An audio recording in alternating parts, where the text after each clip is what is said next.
What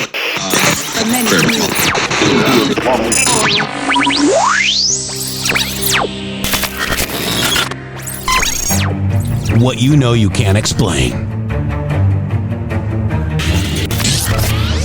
But you feel it. You felt it your entire life. That there's something wrong.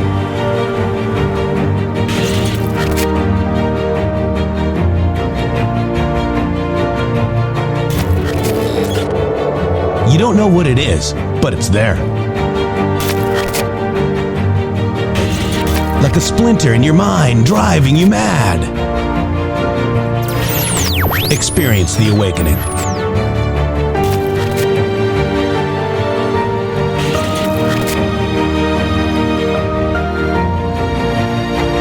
Brilliant anonymous researchers.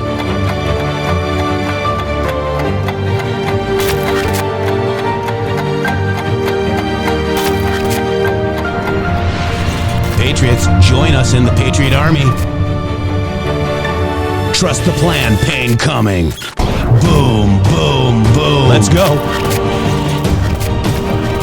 RedStateTalkRadio.com, Brighteon.tv, Rumble.com/MG Show.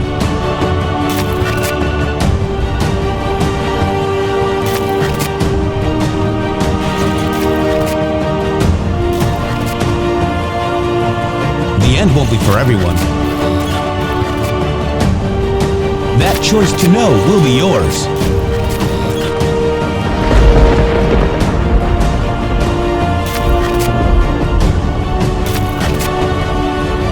Where we go one, we go all.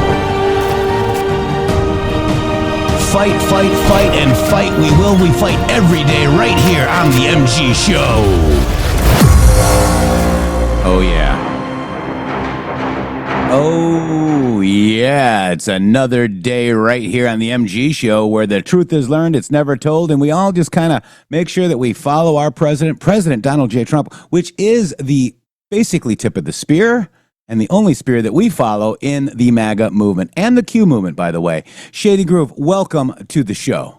Man, I cannot believe it's almost the end of August. Here we are, a little over, 7 months or so since Donald Trump took reins of the office of the White House, and man, it's so much different than the first time, and it makes me think, man, what would the first time had been like had the people not been there to undermine him? Had the people that he had hired in the first administration been good faith people, what he could have done in the first administration, and what we lost. What we lost is significant over the idea of these people trying to stop him and what they're doing. They're still currently doing it, and it's basically an impossible force to stop. And it is a force to reckon with, guys. I mean, he's even, chiming in with Cracker Barrel. Every topic has Trump in it, and that is what you call winning, and heads explode every time. Real Iron Eagle, thank you. $10 Rumble Rant. We appreciate you. Boom, boom, boom. Steph, $20 is $20. I need to save some 20s today. Let's go, fam. She wants to see some 20s. Go, fam. Donate if you can. Love my MG Show, fam. Steph, and we love you. Hope you're doing well, and we miss you. And by the way, I want to just give you guys an update really quick. My mom is doing a lot better. Thank you guys for your prayers. This is me and my mom. I don't like my picture, but she looks great, Shady. You both look wonderful. Look at her. So I took her to get her hair done. She's feeling a lot better. Your prayers, thank you. And, some tutelage from people around me, like, my friends and family, well, not family, because nobody really talks to my mom anymore. And that's pretty sad, isn't it, Corey?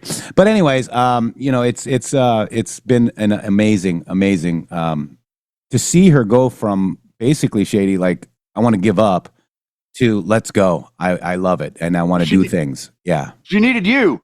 She needed an advocate. And I think it's a great lesson for all the people out there, that are listening to the program right now. We've all got elderly parents that are, or we all have parents, and some of them are getting older. And it's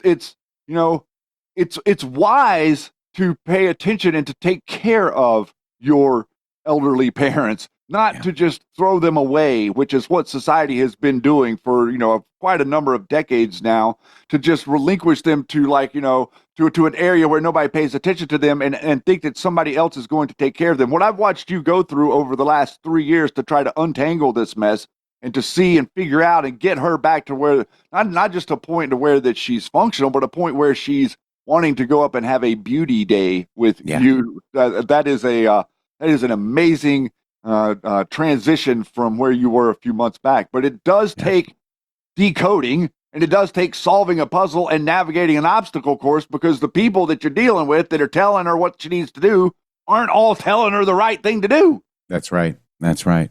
Land of Hoya, Shady.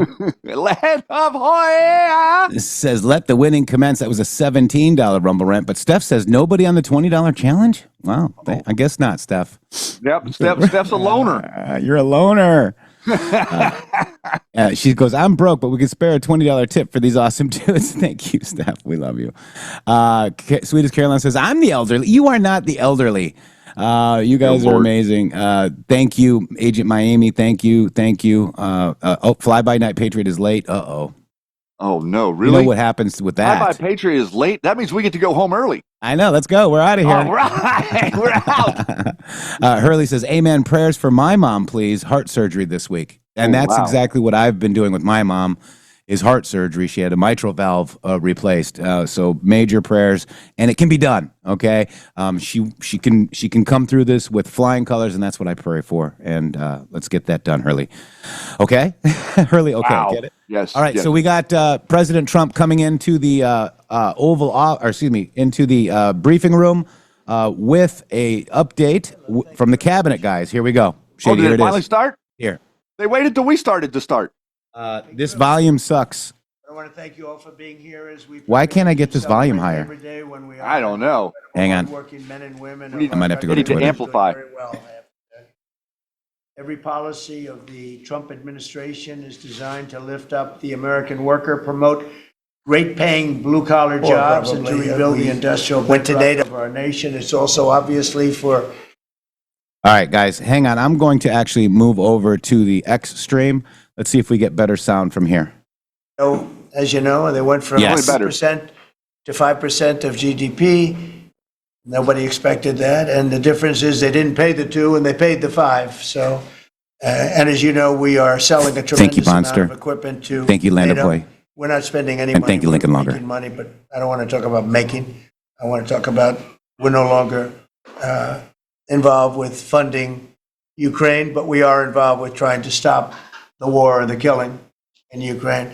So we're selling missiles and military equipment, millions and millions, and ultimately billions of dollars to the NATO people, where I'm very friendly and we have a great relationship. But that was an amazing trip. So they're funding the entire war. We're not funding anything. I think it's an important point to make, because a lot of people don't understand that. And we will continue to do that. And we're trying to get as much as we can for them. They want the American product. The American military product is by far the best in the world, and that's what they want to get. They have lots of options, but that's what they want to get. So the factories are doubling up and tripling up where they make the Patriots and other Thank you, Paul Bunyan. really Thank you, Ross Pierre. defense and offensive weapons. The wages for blue-collar workers are now rising at the fastest rate in 60 years, which is so important to all of us around this table. The average American worker has already seen a $500 wage increase this year, and there's no inflation, because there's been decreases, tremendous decreases, with thanks to Doug and Chris, some of the people, the great job they've done with energy. Thank you very much. And Chris, thank you very much. I see you down. Thank you, Deep Blue Realm. Thank you. $60 a barrel, and you'll be breaking that pretty soon. And that has a huge impact. So we have groceries are down. Energy is way down. Energy is way down. It was $4 and $5 for a gallon of gas. Think of that for gasoline. And now it's probably $2.25. There are some places it's $2. It broke $2 at a couple of locations in the South. In places like California, where they charge such high taxes, it's higher, but it's still much lower than what it was a year ago. So energy's way down, groceries are way down, eggs are way down. Thank you very much, Madam Secretary. You've done a great job. Appreciate it. When we came in, the eggs were through the roof. They were 4 times higher than they've ever been. And my first question from you people, well, what are you going to do with eggs? I said, what's the problem with eggs? That was caused by Biden or whoever was operating the auto pen actually caused it, I guess, because I don't think he knew too much about eggs. Factories are booming compared to before I took office. Domestic auto production is going to be, it's going to be so thrilling in 2 years when you see the numbers, because they're building plants all over the country. They're all coming in because of tariffs. They don't want to build, they don't want to pay the tariffs. And if they build their plant here, they don't pay the tariffs. And they're pouring into our country, and you know about AI and you know about other, but the auto plants, you know, that's the good old fashioned stuff that I love. The auto plants are pouring into the United States of America. They're coming from Mexico, they're coming from Canada, and they're coming from Europe, all over Europe. And it's been pretty amazing. So factories are booming. And when they actually open, you know, right now they're booming in terms of construction. This is something given to me by Mark Zuckerberg. And you'll see this is AI now. These are, I never understood. I said, well, you know, because I built shopping centers, and for $50 million, you can build a very nice shopping center. So I never understood when they said 50 billion for a plant. I said, what kind of a plant is that? But when you look at this, you understand why it's 50 billion. So this is one he's building in Louisiana. That's Meta, Facebook, as people understand it to be. But look at that. That's the size of Manhattan. So that's superimposed over the island of Manhattan. Holy crap. Takes up a big part of Manhattan. I think they say 81% of Manhattan. So these are big things, and they're going up. A lot of them are going up now. I don't know that big. Actually, Mark is building 4 of them, and others are building similar places. And when these things open up, I'll tell you what, our country, we're leading China now in AI, substantially leading China. And the reason is because we're letting them build their own electrical facilities. We would need double the energy that if you take all of the electricity that we produce right now in this country, you'd have to multiply it times 2 or maybe 3 times. So 3 times more than we have right now for everything, to operate your toaster and everything else, okay? 3 times more. And the way we are able to succeed, because China goes out and builds these massive plants. They're right now building 58 coal, in this case, almost all coal-fired plants. And coal is back with this country too, by the way. You know, there's a reason they use it, because it's good. It works for them. And we call it clean coal. We don't call it coal. We call it clean, even very clean coal. But we have coal going up. We have nuclear going up. Nuclear is very much in vogue now. It's safe and inexpensive and great. We don't allow windmills. We're not allowing any windmills to go up. I mean, unless there's a legal situation where somebody committed to it a long time ago, we don't allow windmills. And we don't want the solar panels that I was speaking with the secretary about, because they take up, you know, thousands of acres of our farmland. You see these big, ugly patches of black plastic that comes from China. And the solar is, you know, I like solar in some ways, but for firing up your big plants, it doesn't work. It's very unstable, but it really takes up your farm. The farmers are saying, you know, they're building these massive blotches in the middle of the fields all over the country. It's so crazy. It's so crazy. So we're not heavy into that at all. And windmills, we're just not going to allow them. They're ruining our country. They're ruining everyone. If you look at, I hate to mention countries, but you look at the UK, what's happened at UK, they have energy costs have gone through the roof. It's because of wind. They want to do everything, close up the northern parts of the country. They have oil. It's tremendous. And they closed it up, and they've been building windmills all over the place. And I tell them, you're my friends, but man, you're going to have a bad awakening very soon. It's going to be very bad. They're ugly. They don't work. They kill your birds. They're bad for the environment. And if you look at them from a house, your house is worth less than 50%. So I'm trying to have people learn about wind real fast. And I think I've done a good job, but not good enough, because some countries are still trying, and they're destroying themselves. Those are countries that are really destroying themselves. I hope they get back to fossil fuel, because right now, Chris, whether we like it or not, fossil fuel is the thing that works, and then you can add nuclear with it and other things, but fossil fuel is what works if we're going to fire up those big monster factories. But if you look at comparing everything before I took office, domestic auto production is up 18,000 cars a month. And we haven't even started yet because a lot of these plants aren't built. It's up 18,000 because Ford, General Motors, and a couple of others, Stellantis, they're taking their existing plants and they're, as quickly as they can, they're adding on to them. So when their plants open, because they're building big, modern, beautiful auto plants, but think of that, we're up 18,000 cars a month, and essentially all they've done is try and utilize their space correctly as their big plants open up. It's going to be, I hope they remember that it was this way. I hope this table gets a lot of the credit for what's happened. It gets all of the credit, because this would have never happened. We were going out of business in every way. We were losing. All the car plants were leaving this country. Now they're all coming back in, and they are coming from Canada, and they are coming from Mexico, but they're coming from Germany. They're coming from all over the world. Domestic steel production is up by 100,000 tons of steel a week. We have a 50% tariff on steel, aluminum, and various other things. Copper just got brought into the picture, and that means people are going to want to make steel here. We just made a deal with U.S. Steel. As you know, we have an outside company come in, spend $17 billion on building new plants, new everything.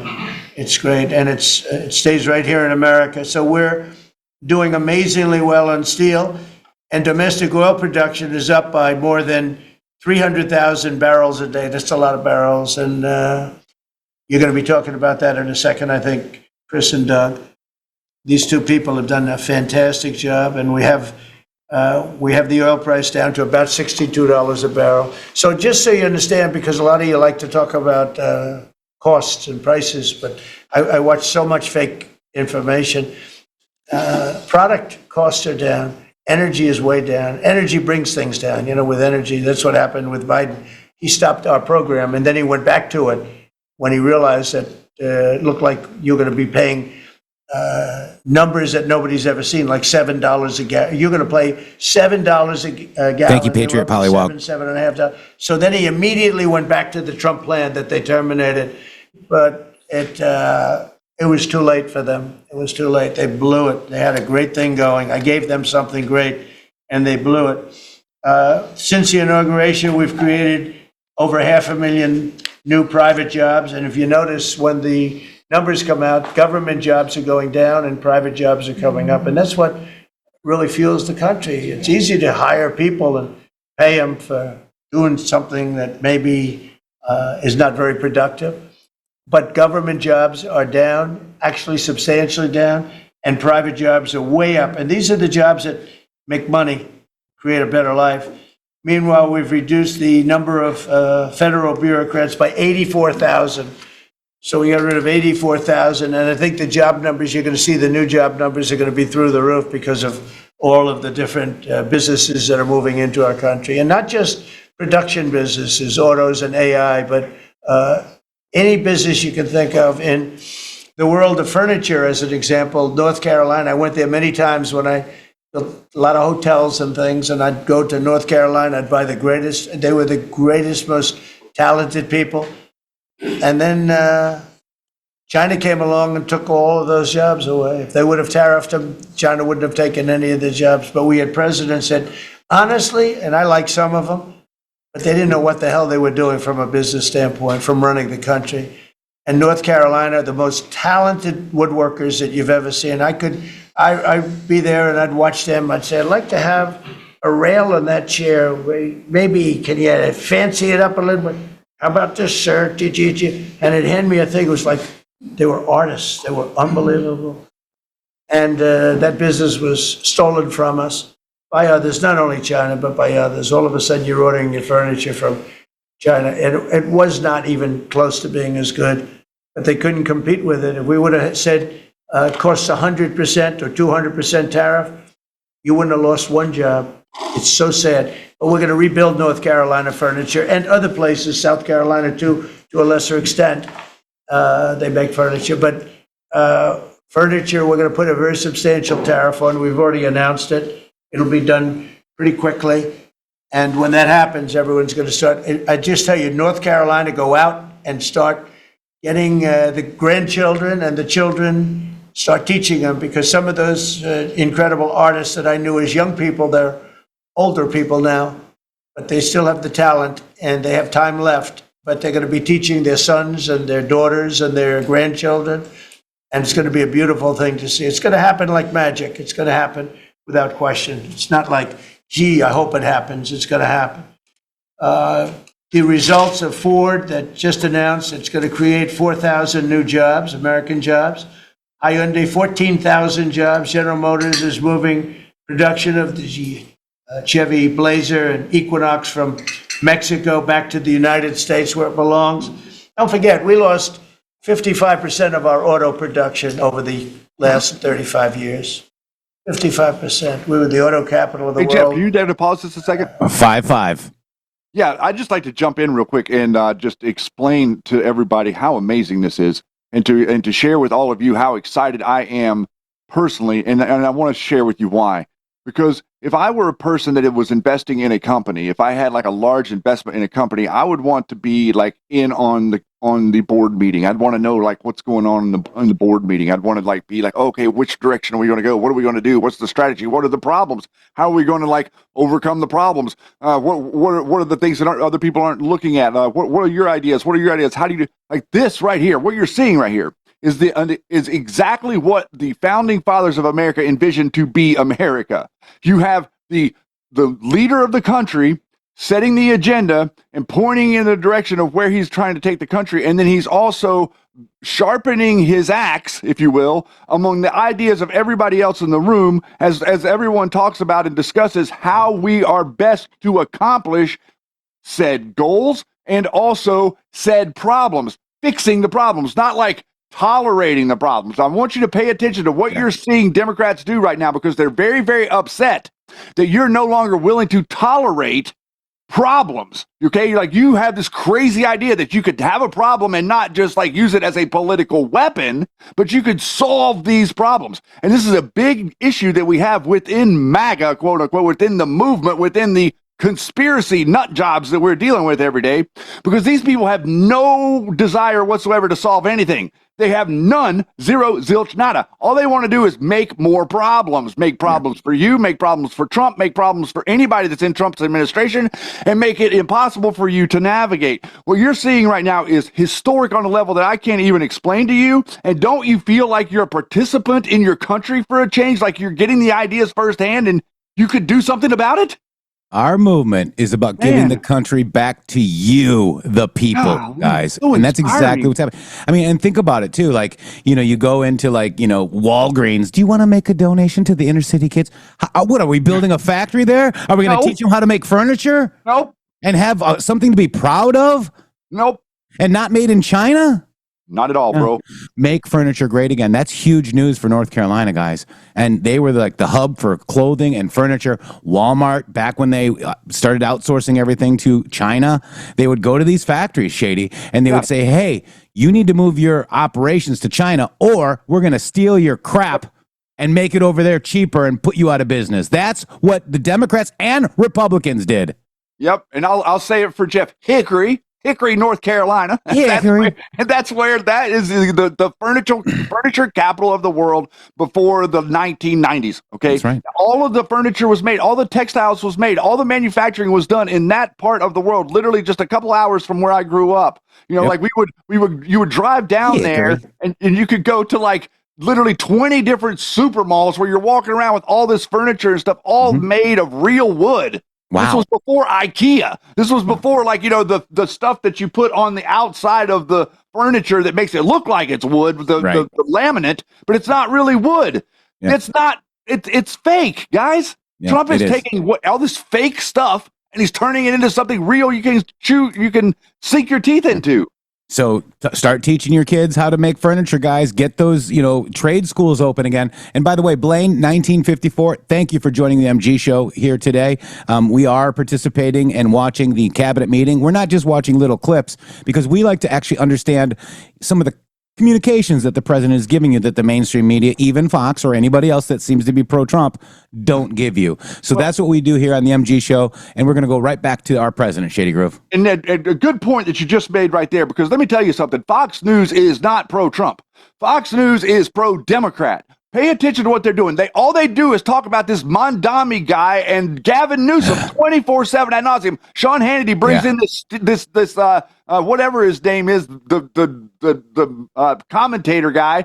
Yep. Acting like he's something. Like, I don't care. I don't want Hannity and Combs, bro. All I want to know is what Trump is doing. I don't need all this dumb Democrat stuff. We don't care what people that are losers and constantly losing are losing. We don't care. They're losing. We don't care about winning.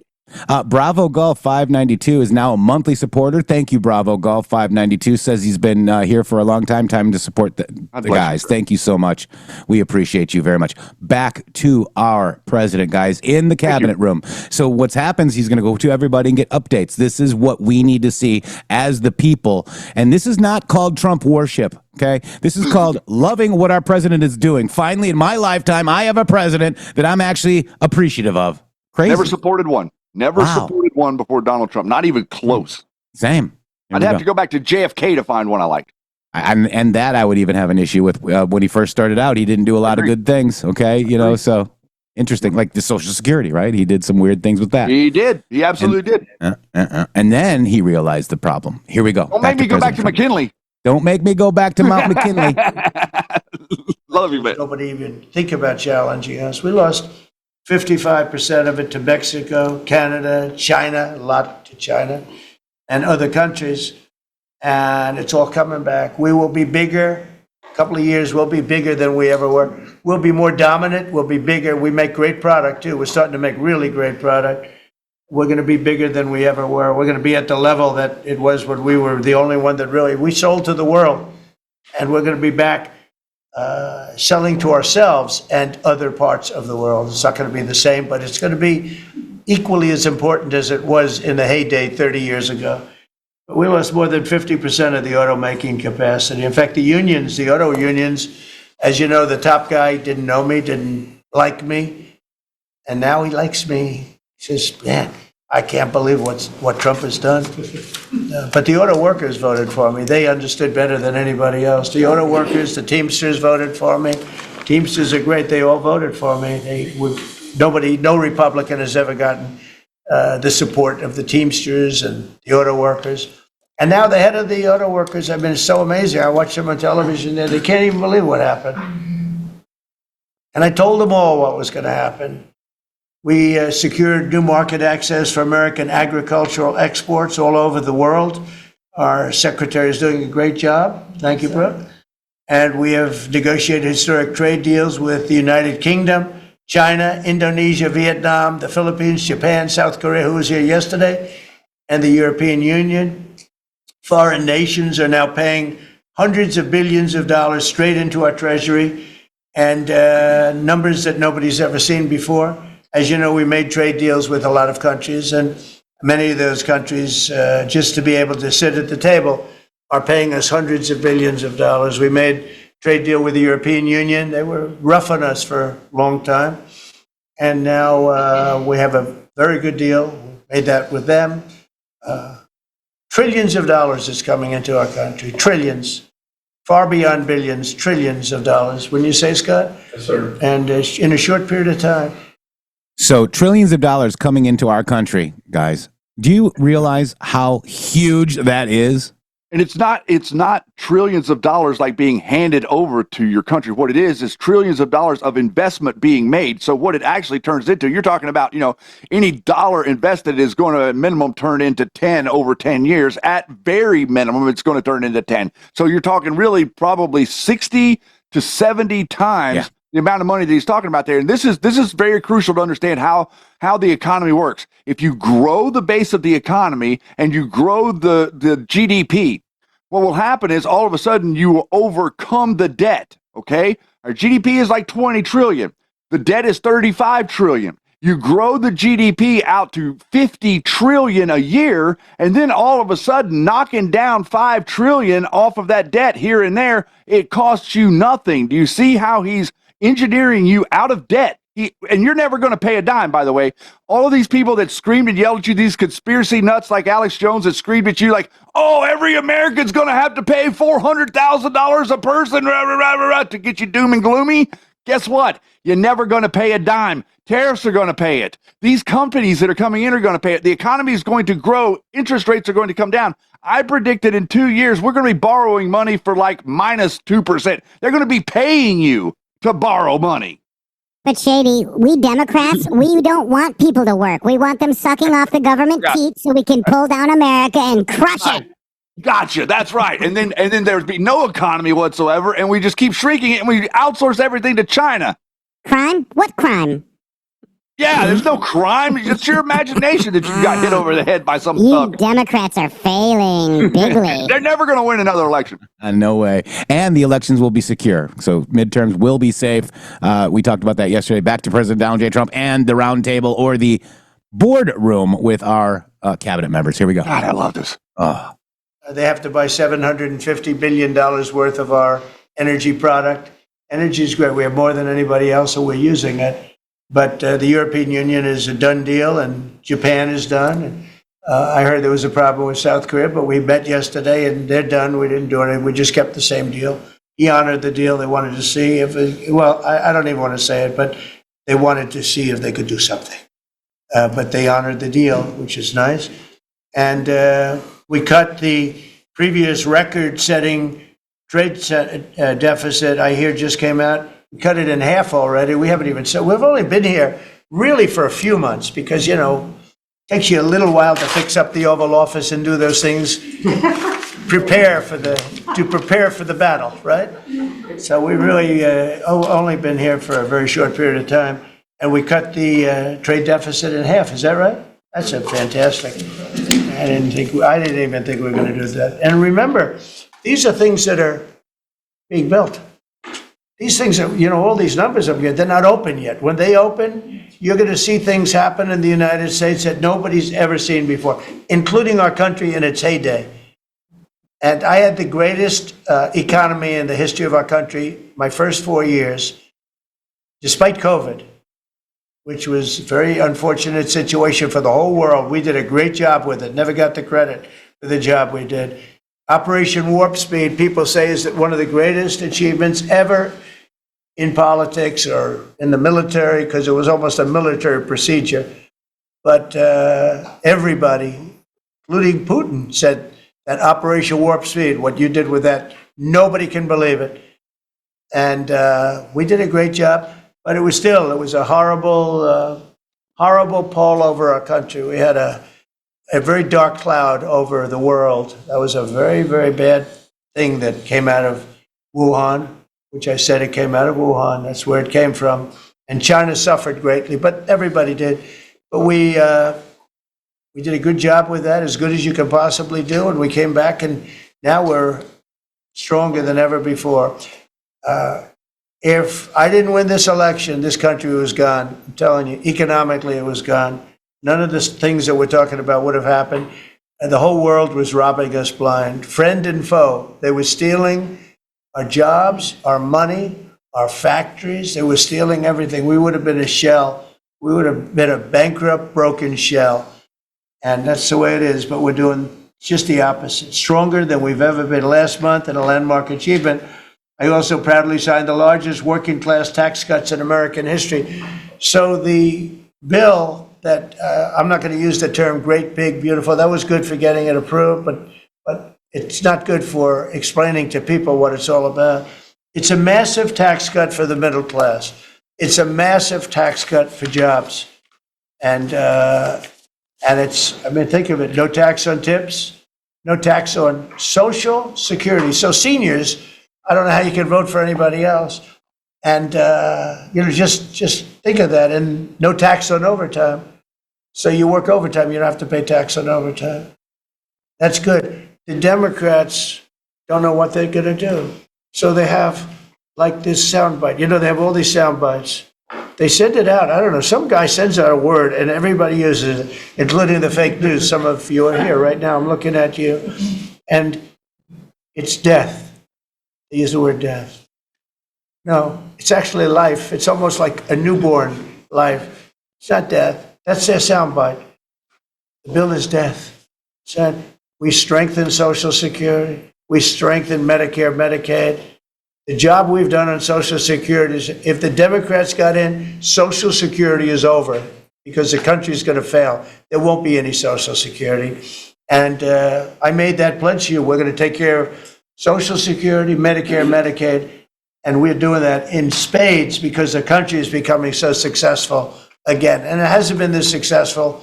I think in the end, it will never have been this successful. I don't think it'll even be close with what's happening. Every American is seeing a tax cut as a result of the bill. The average police officer will keep an extra $1,000 a year, at least in overtime, and the average waiter or waitress will keep nearly $2,000 extra in the fact that they would have had to pay that kind of money on tips. And I never realized that the government was so strong on that. But waitresses, waiters would tell me that the government would go after them. Like it was horrible. That's how it all started with me. It just was incredible. And the biggest thing was, again, the $4 trillion that they found. I said, well, that was nice. They should have announced it. I could have told them that. And I don't know. It should be simple. Hey, guys, just because we have a lot of conversation about it, Yeti, I'm going to go ahead and do this real quick. Here we go. Let's do it. Let's do this. The countdown is over and the rivalries are real. The road to the championship begins on August 23rd. Westwood One Sports brings you every electrifying moment of the NCAA football. From the first snap to the final whistle, top teams, big plays, unforgettable Saturdays. Don't miss a second of the action. Listen to NCAA football on rumble.com, the Westwood One Sports app on westwoodonesports.com via Westwood One station streams or by asking Alexa to open Westwood One Sports. If it's sports, it's on Westwood One. Brought to you by BC17Q. Boom. We'll get the NFL one later. A lot of people didn't understand it. Actually, a lot of good people didn't understand it. But now they're saying, Trump was right. They've never seen anything like this. And I don't know what it is, Scott. They didn't understand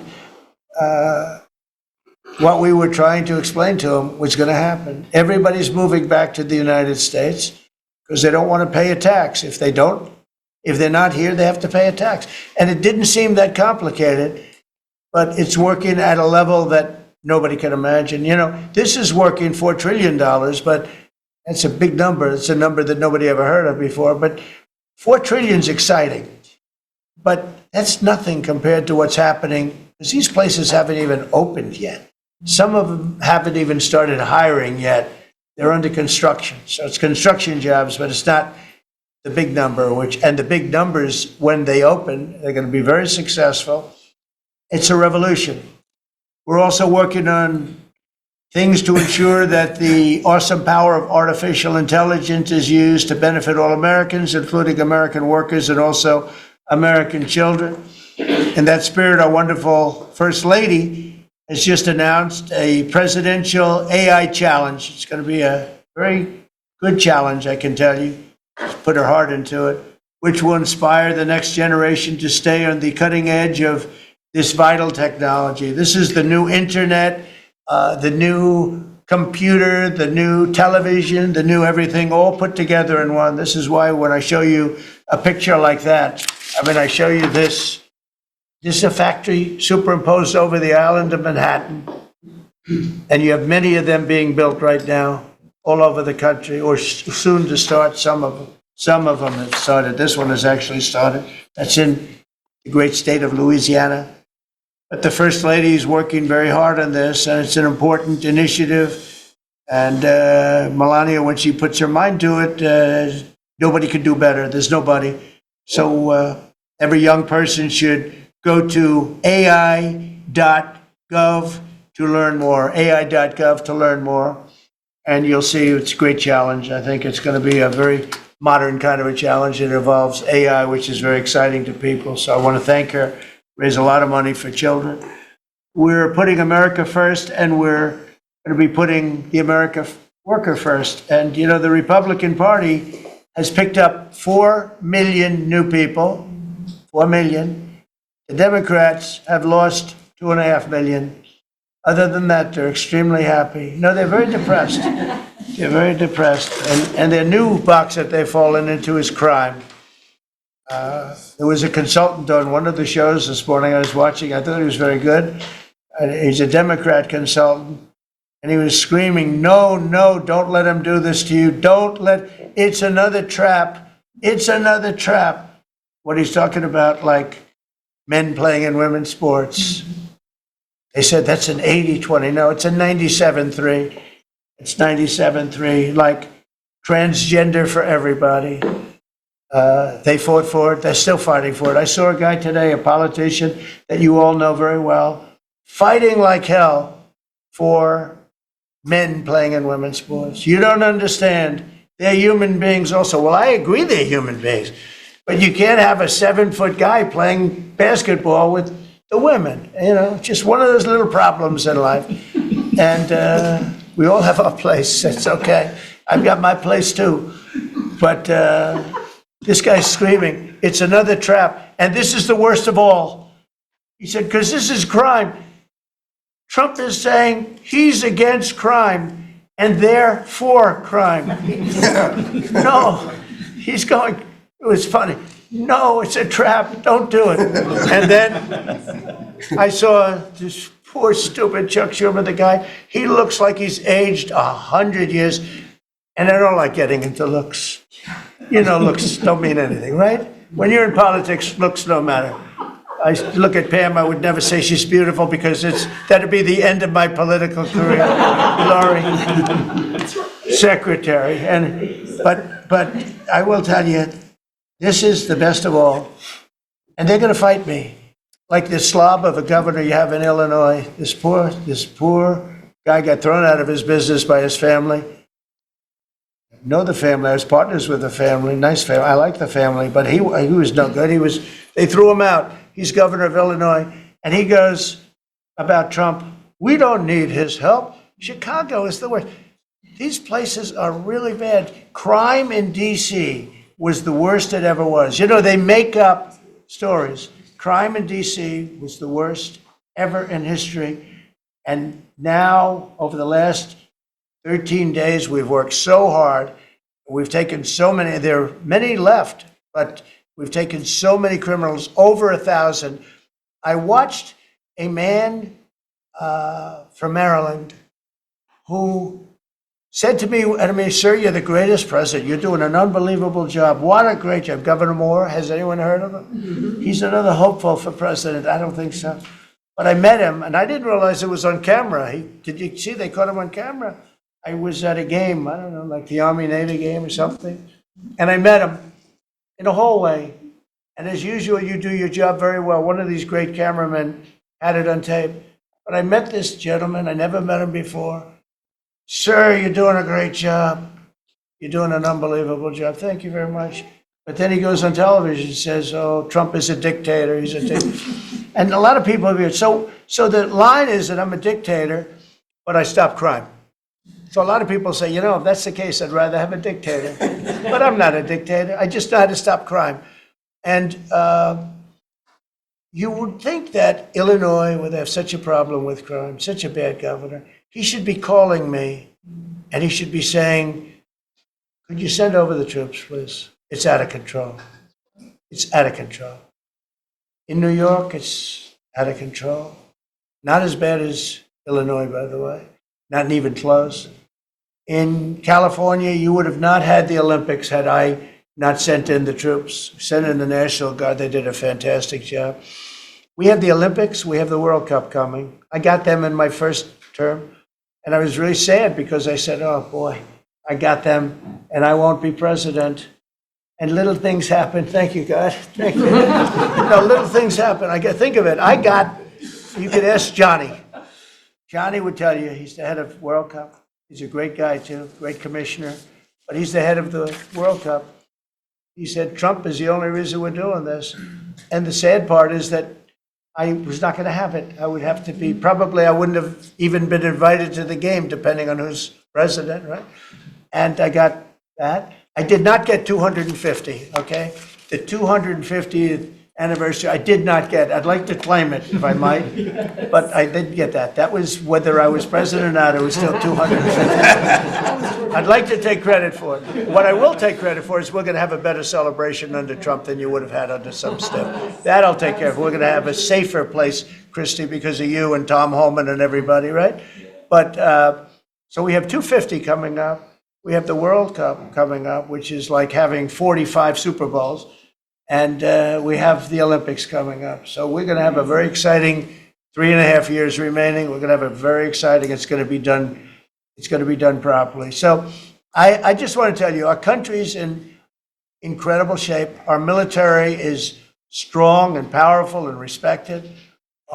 We had some fantastic decisions from the Supreme Court that let us put the people into the military and other businesses that are best for the job, as opposed to some woke reason that was killing our country. That was a very strong, very powerful.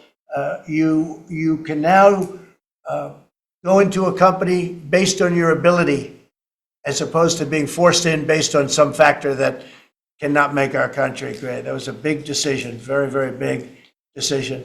And we've had a lot of great decisions, and we've all made some great decisions sitting around this table. I want to thank Scott. Unbelievable what's happening financially with you and Howard. And Vice President's involved in everything, and he's been great. And Marco has been, really, I think you're born for this job. I don't think you should ever run for another office. I don't think you should, really. You're so good at this. He is so good. And everybody likes him, everybody likes him. But everybody, much more importantly than like, I think you would say, is respect. They respect Marco. They respect all the people around the table. So what I'd like to do is, I'd like to go around the table. You seem to like it. Your audience seems to like it based on ratings. And I want to mention, about crime, because we have a young lady here, Iris, of Epoch Times. You're Iris, aren't you, huh? And I heard you were very savagely mugged in the city, and we're not going to let that happen under this administration. That was last year. And would you like to mention what happened? Of course. So first of all, thank you, Mr. Do President. you want to listen to this? For having me here to share my story to the room and to the broader public. My name is Iris Tao. I'm a White House correspondent for NTD, the sister media of the Epoch Times. So more than 2 years ago, it was a Saturday morning in broad daylight. I was on my way to work, and a young man with a black ski mask pointed a gun at my face and threatened me to hand over my phone, my wallet, my laptop, and everything else. And when I refused, he used the butt of his handgun to strike me across the face, the cheek, or what some people call pistol whip me, before running away. And that has deeply traumatized myself and my family. Ever since, I've never dared to walk in the street of DC at night, ever. And my family was extremely worried. So, Mr. President, thank you so much for what you're doing right now, because being honest. such incidents involve not just me, but also my family. If he had shot me, I could have died right there in the middle of nowhere without my families or my friends knowing, at the age of back then, I think 23, Right. just starting my career here in DC without even starting a family. But now I'm very blessed to have this opportunity to. You had a gun pointed at your head, and you probably figured that he's going to pull the trigger, because these are animals that don't know what the hell, they couldn't care less. The pulling the trigger to him is a very minor event, and I'm sure he's done it before. So how did you, and you did refuse to give it, which would probably, maybe somebody would say that was not the right decision, right? But you refused, but I understand that. So, and then he hit you real hard. Yes. It's really amazing that you weren't shot. That was. I'm very blessed, and that's why having this opportunity to stand here to share my story today. One, I'm very grateful for God for allowing me to still survive to this day, but also to Mr. President. Thank you for now making DC safer Thank you very much. for us, for our families, for my parents, on my behalf of my parents, and now my baby on the way. Thank you so much.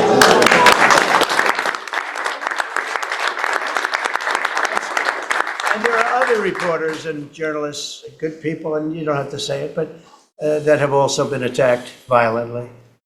And not violently. That's amazing, guys. Holy pretty moly. badly. But, and I bet you see a big difference on the streets right now. And this is only 12 days, but people are telling me they're going out to dinner now. They haven't, I told the story of my friend, but I have a lot of friends that are going out to dinner all the time now in DC, and they weren't doing it 12 days ago. They would never even think. One of my friends went out 5 times. It was 4 times the last time I told. Now it's 5 times. He said, I love going out to dinner, and restaurants are starting to open again. A lot of them closed because, nobody wanted to go into a restaurant. Nobody wanted to get to a restaurant or even sit in the restaurant. But you see a big difference now, don't you? I do pass by Union Station every day on my way home, and I do feel a lot safer seeing the trucks right outside, seeing the National Guard troops members right outside. It does make me feel like I'm hopeful about DC again, and one day hopefully we can raise our family here. Thank you very much. It's nice. And those are tough troops, too. Those are not politically correct troops. We don't have politically correct anymore. We have tough guys, tough people, including some tough women. But we have tough people. And when you look at them, I tell you, they showed one scene where a bunch of Nicaragua guys or whatever, maybe MS-13, maybe MSDNC, okay? Because to me, they're worse. I think they're worse. MSNBC maybe is worse than Nicaragua. Real scum, real dishonest people. But anyway, they went into this gang, I think it was Nicaragua, Venezuela, and they weren't nice to this group of people. Bronwyn said that was somebody from Epic Times, Get out guys. of here. Get the hell out of here. You're no good. Yes. Get out of here. And yes, sir. Yes, sir. Yes. These are people that beat up people all day long. And they're calling these soldiers, that's what they are. They're real soldiers. There's no games. I said, you don't have to be politically correct. And you know the way they used to spit in the face of the soldiers, with the soldiers standing like this, and you'd have some guy or some woman sometimes screaming at them from 1 inch away. They're standing there and they're told you cannot do anything. And they start spitting, actually spitting in their face. And I said, you spit, we hit. And they're totally authorized to do that, all of those things. But your story is great, and there are other stories here, but they don't have to tell them. But some people are ashamed to tell them. They don't want to tell them. But it's like a jungle, and it's not a jungle anymore. And it's going to get so good that this will be the safest capital there is. It'll be one of the safest places in our nation, anywhere. And right now, it's one of the most unsafe places, but not now. 12 days ago, it was the most unsafe place in 12 days without a murder, and guys. They have to stop issuing false crime numbers because, I heard the mayor, and I like the mayor, fine. I don't care if I like her or not. If she did her job, I wish she were a horrible person who did her job. But she's probably nice, I guess. I don't care. I want her to do her job. But they issue false numbers. She said crime is down, before we got, now they can say crime is down. Crime is very much down. But what they did is they issued numbers. It's the best in 30 years. Not the best. It's the worst. It's the worst. It's much worse. And they gave phony numbers. And then they fired the man who didn't want to write the phony numbers. He got fired. And I guess that whole situation's under investigation because it's a very important thing, Pam. If they're going to give these phony numbers, it's a false feeling that you get crime, you have to do something about it. And you can't go around saying, oh, Washington, D.C., safe, if it's not. It's going to be very safe very soon. It's very safe right now. You're going to go out, have dinner. People are going out all over the place. They're walking. I have people that work in government, strong, tough cookies. They can take care of themselves. But it doesn't help to have big, strong muscles. And I work out. If a guy's over there with a gun shooting you in your face, you can be the strongest guy in the world. Guy has a gun, shoots you in the face. It doesn't matter how much you've worked out, how many weights you've lifted, how hard you worked. And so we have the toughest guys and we have the best guys. And I'm willing to go to Chicago, which is a big trouble, but we have a governor that refuses to admit he has problems. the huge problems.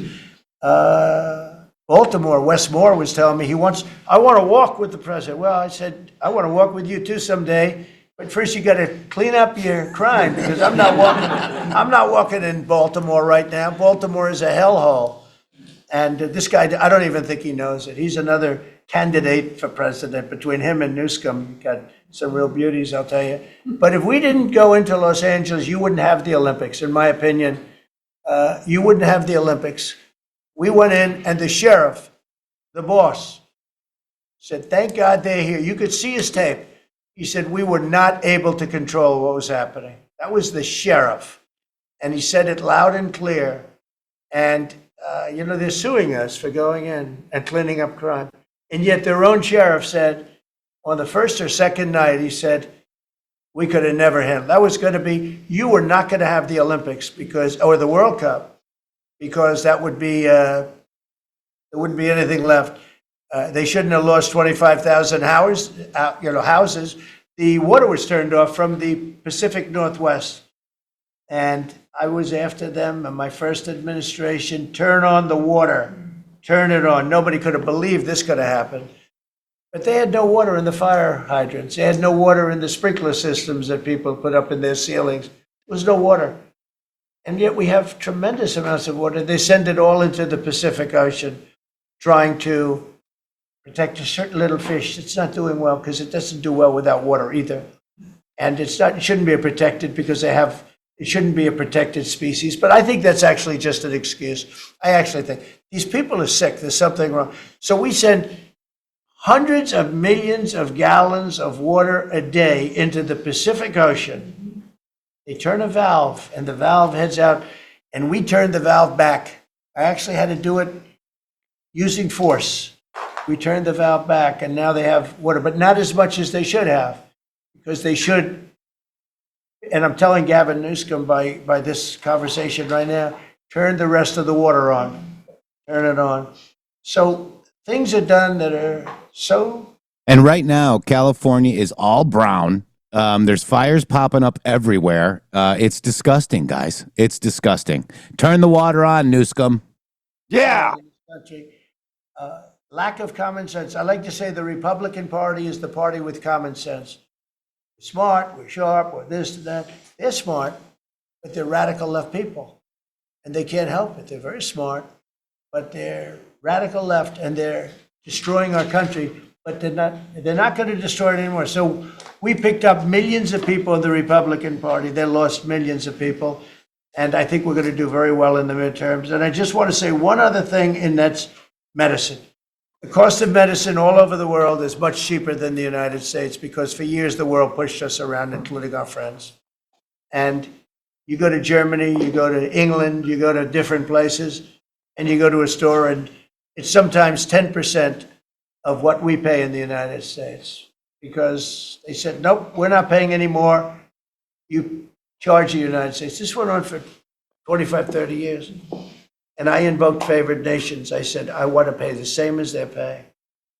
And Bobby Kennedy is doing a good job, and Dr. Oz is doing a good job. And I asked them, other than the basics that they're doing on autism and other things, which we've got to solve that problem because it's crazy, what's happening, it's out of hand.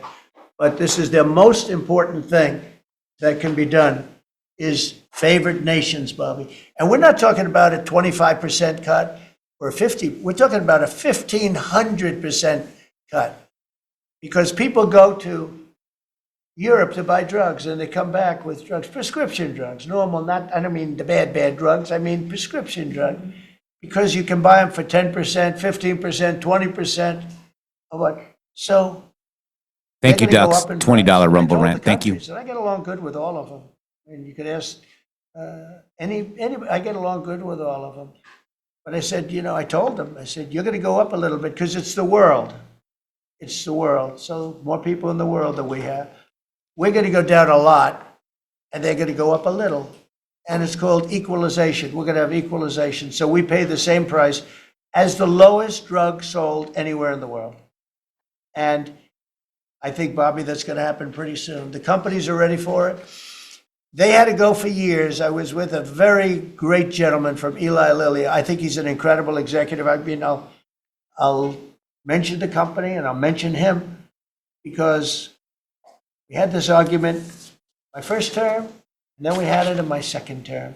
In my second term, I wouldn't stop until I won the point, and he threw up his hands. He says, "You're right, I can no longer defend it.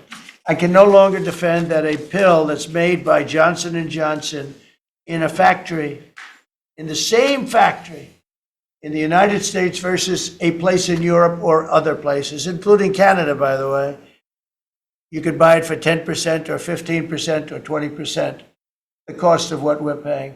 Well, we'd pay 5, 6, 7 times more money."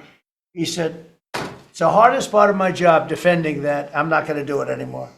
I'm saying that we have to get down to business. And that's a great company. He's done a great job, and I appreciated it. And it really broke the ice because they were sending, well, we have to do research and development. Well, you have to do it for Germany and all these other countries too. Well, they think the United States should bear it. I mean, I heard this stuff and I finally said, Thanks, Rev Rob. now you have to have somebody that can get these countries to do it.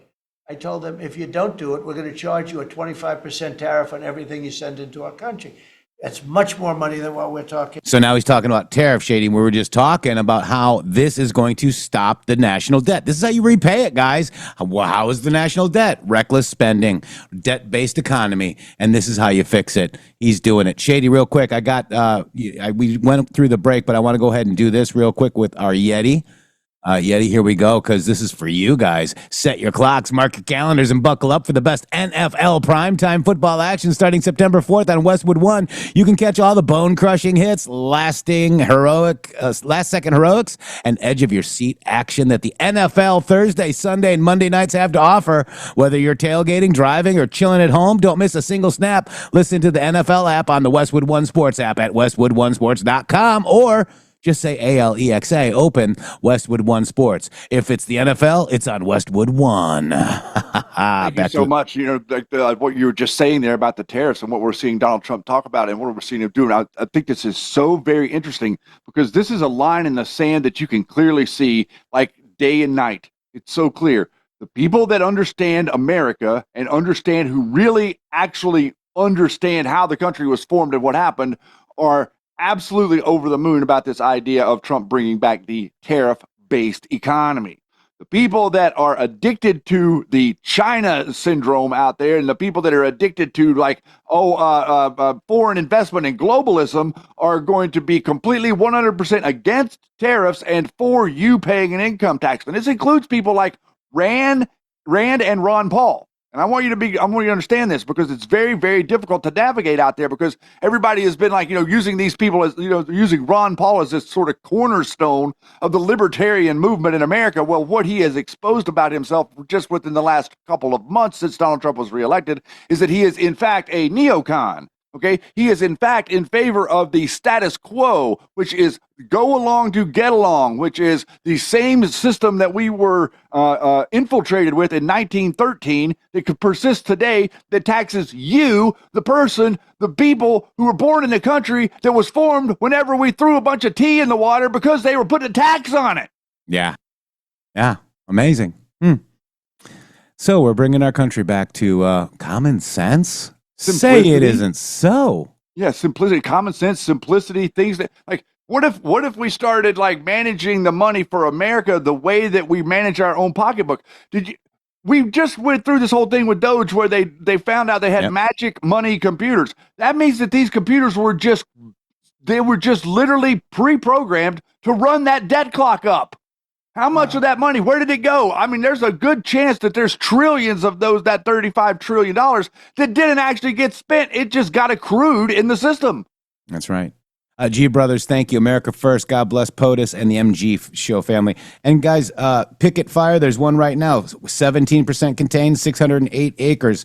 All of this is due to geoengineering and not turning on the water, guys. You guys are having fires in California because of that. That's my opinion. What do you think, Shady?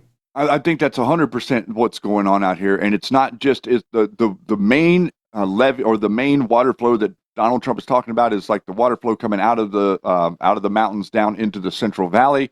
It's being redirected through San Francisco instead of allowed to flow through the Central Valley. If that system were put back to the way that system was 30 years ago, where the flow is coming down to all the, I mean, they built, I mean, it's, if you've never been to California, you drive through that area, the Central Valley down south of Sacramento, it's absolutely insane. Not only how dry it is because they don't let any water in there, but how much existing infrastructure is there. Almost every single farm has a canal built and a system where the water comes down the main canal and it gets split off to every single farm. It's all the infrastructure is there. They're refusing to allow water to flow to those people.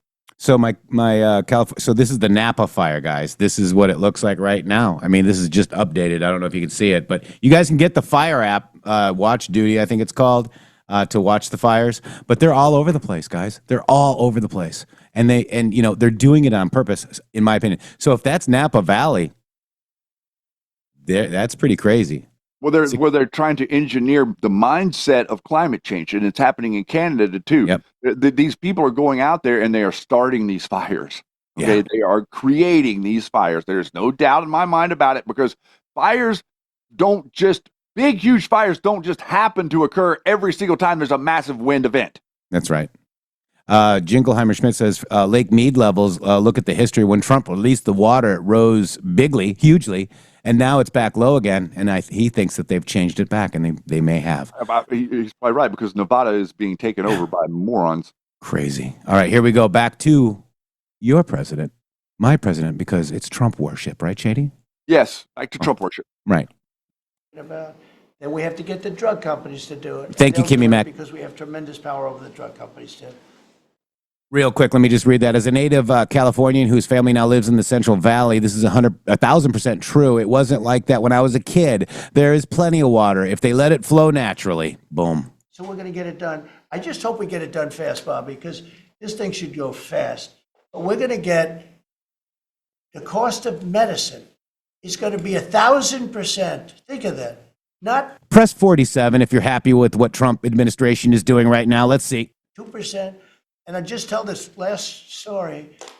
When I was in my first term, in my last year, I was so proud of myself because drug prices went down for the first time in 28 years under my administration. You know how much it went down? 1/4%. And I was so proud of that. And I held a news conference, I think you'll be able to find it, congratulating myself and my administration, because for the first time in 28 years, drug prices went down 1/4%. That is tiny, but it still went down. And I thought it was great. And then I realized, it's a very complicated business and formula. You got to be very smart. I said, we're really getting ripped off by the whole world. The whole world is ripping us off. And what happened is I got on this kick. And I got the drug companies to agree. And I got countries to agree. And they're not agreeing because they think I'm a nice person. They're agreeing because I will put charges and costs and tariffs onto them that will be many times more than what they're going to be paying. So the companies are there and the countries are there. And we got to get it done, Bobby. We got to get it done. And we're going to have the biggest price of that. Now, that's going to lower Social Security, Medicare. This is going to lower everything. Because drugs go for everything. It's going to have the biggest impact, I think, of anything that can possibly be done. But your costs are going to be going down for medicine, for prescription drugs, will be going down at levels that nobody ever thought possible. And that's going to happen in a matter of a very short period of time. And we're all set with the countries, and we're all set with the companies. That's all you need, the two. And the middleman gets cut out. Under this scenario, the middleman doesn't exist anymore. That was the other thing. They always blamed the middleman. I said, who are the middlemen? Nobody knew who the middleman was. They had the most complex formula. Now, there's the middleman. That's what China used to be called, the middleman in the old dictionary. Poussin and I and all of us did this research. The middleman is China, guys. Very interesting. No more middlemen. Wow. It was genius, but they didn't get away with it. So I'm counting on Bobby. Do you want to start, Bobby? Maybe we'll start with you. You can start with that and then go on to what we're talking about. We are deep into MFN negotiations, most favored nation status negotiations with 14 companies. Howard Lutnick is a breath of fresh air, and I think he's going to help us get across the finish line with the leverage that we have from tariffs. They're smart. Don't let them get away with it, Howard. Well, the combination of Bobby's MFN and the 232 pharmaceuticals, which we launched together. Right. When you put those two together, it really gives Bobby the tools to go execute your plan. So I'm supporting Bobby as he executes his plan. Good. Right? Yes. And this cabinet meeting is supposed to be about working Americans and bringing jobs back to this country, and particularly rural America. And I want to mention the big, beautiful bill. Right now, we spend 7% of Medicaid dollars on rural hospitals. So they're getting the short end of the stick. It's about $19 billion a year. Under the Rural Transformation Program, we give them an extra $10 billion a year. So we're raising an infusion of cash for rural hospitals and rural communities by 50%. It's going to be the biggest infusion in history, and it's going to restore and revitalize these communities. And we can't survive as a nation if we don't honor our rural communities, which are the source of our values, our virtues, our character, our economy, our food. And you are bringing that back. You are bringing those communities back. I wanted to talk, because you mentioned the wind farms. We now have an interdepartmental coalition, a team, which is Doug Burgum and Howard Lutnick and Chris Wright and Pete Hegseth. We're all working on this issue. And Lee. We're all working together on this issue. We're meeting together. There are right now 11 wind farms planned that were launched during the Biden administration. Between Maine and Virginia, it's 1,130 towers. These towers are twice the size of the Washington Monument. The blades on them They're are, massive. It's so crazy. the blades are 350 feet long, one blade. One of these blades blew up on Nantucket last summer, and the water was filled with shards of glass, of sharp glass, so it was dangerous to swim. They had to close the beaches, but they have indemnified themselves so the local communities can't sue them. None of these projects are bonded. If you build an oil derrick in the Gulf, you got to put a bond down. There's no bond for dismantling them, and that's one of the tools that Doug is now using to challenge some of these projects. None of the cost of energy from these projects is 39 cents a kilowatt hour. The average cost in this country is 17 cents per kilowatt hour. And natural gas is 3 cents. Right. So it is the most expensive energy. I've been representing commercial fishermen for 40 years. They are so excited about what you're doing, Mr. President, because their fisheries are being wiped out. As soon as they begin construction, the groundfish fisheries just disappear. The fish leave the area. They've killed 160 whales in the last 2 years. So they're wiping out the whale population, the Atlantic whale population, the big whales, the minkies, the gray whale, or the humpback whales, the right whales. And you are going to save the whales on the East Coast because of this. And you're going to save these economies that are based upon commercial fishing. I'll say one other thing about fishing. We are now, the South Asian nations are now dumping shrimp on our country. The shrimp is heavily contaminated. We just stopped a shipment that was contaminated with cesium-157, which is radioactive. They're farming these shrimps, and they use bactericides and antibiotics and all kinds of chemicals, and the shrimp are so contaminated that the European nations won't take them, so they're dumping them all here, and they're putting out of business. We have the most sustainable, highly regulated fishery in the world. What our fishermen do is a good thing.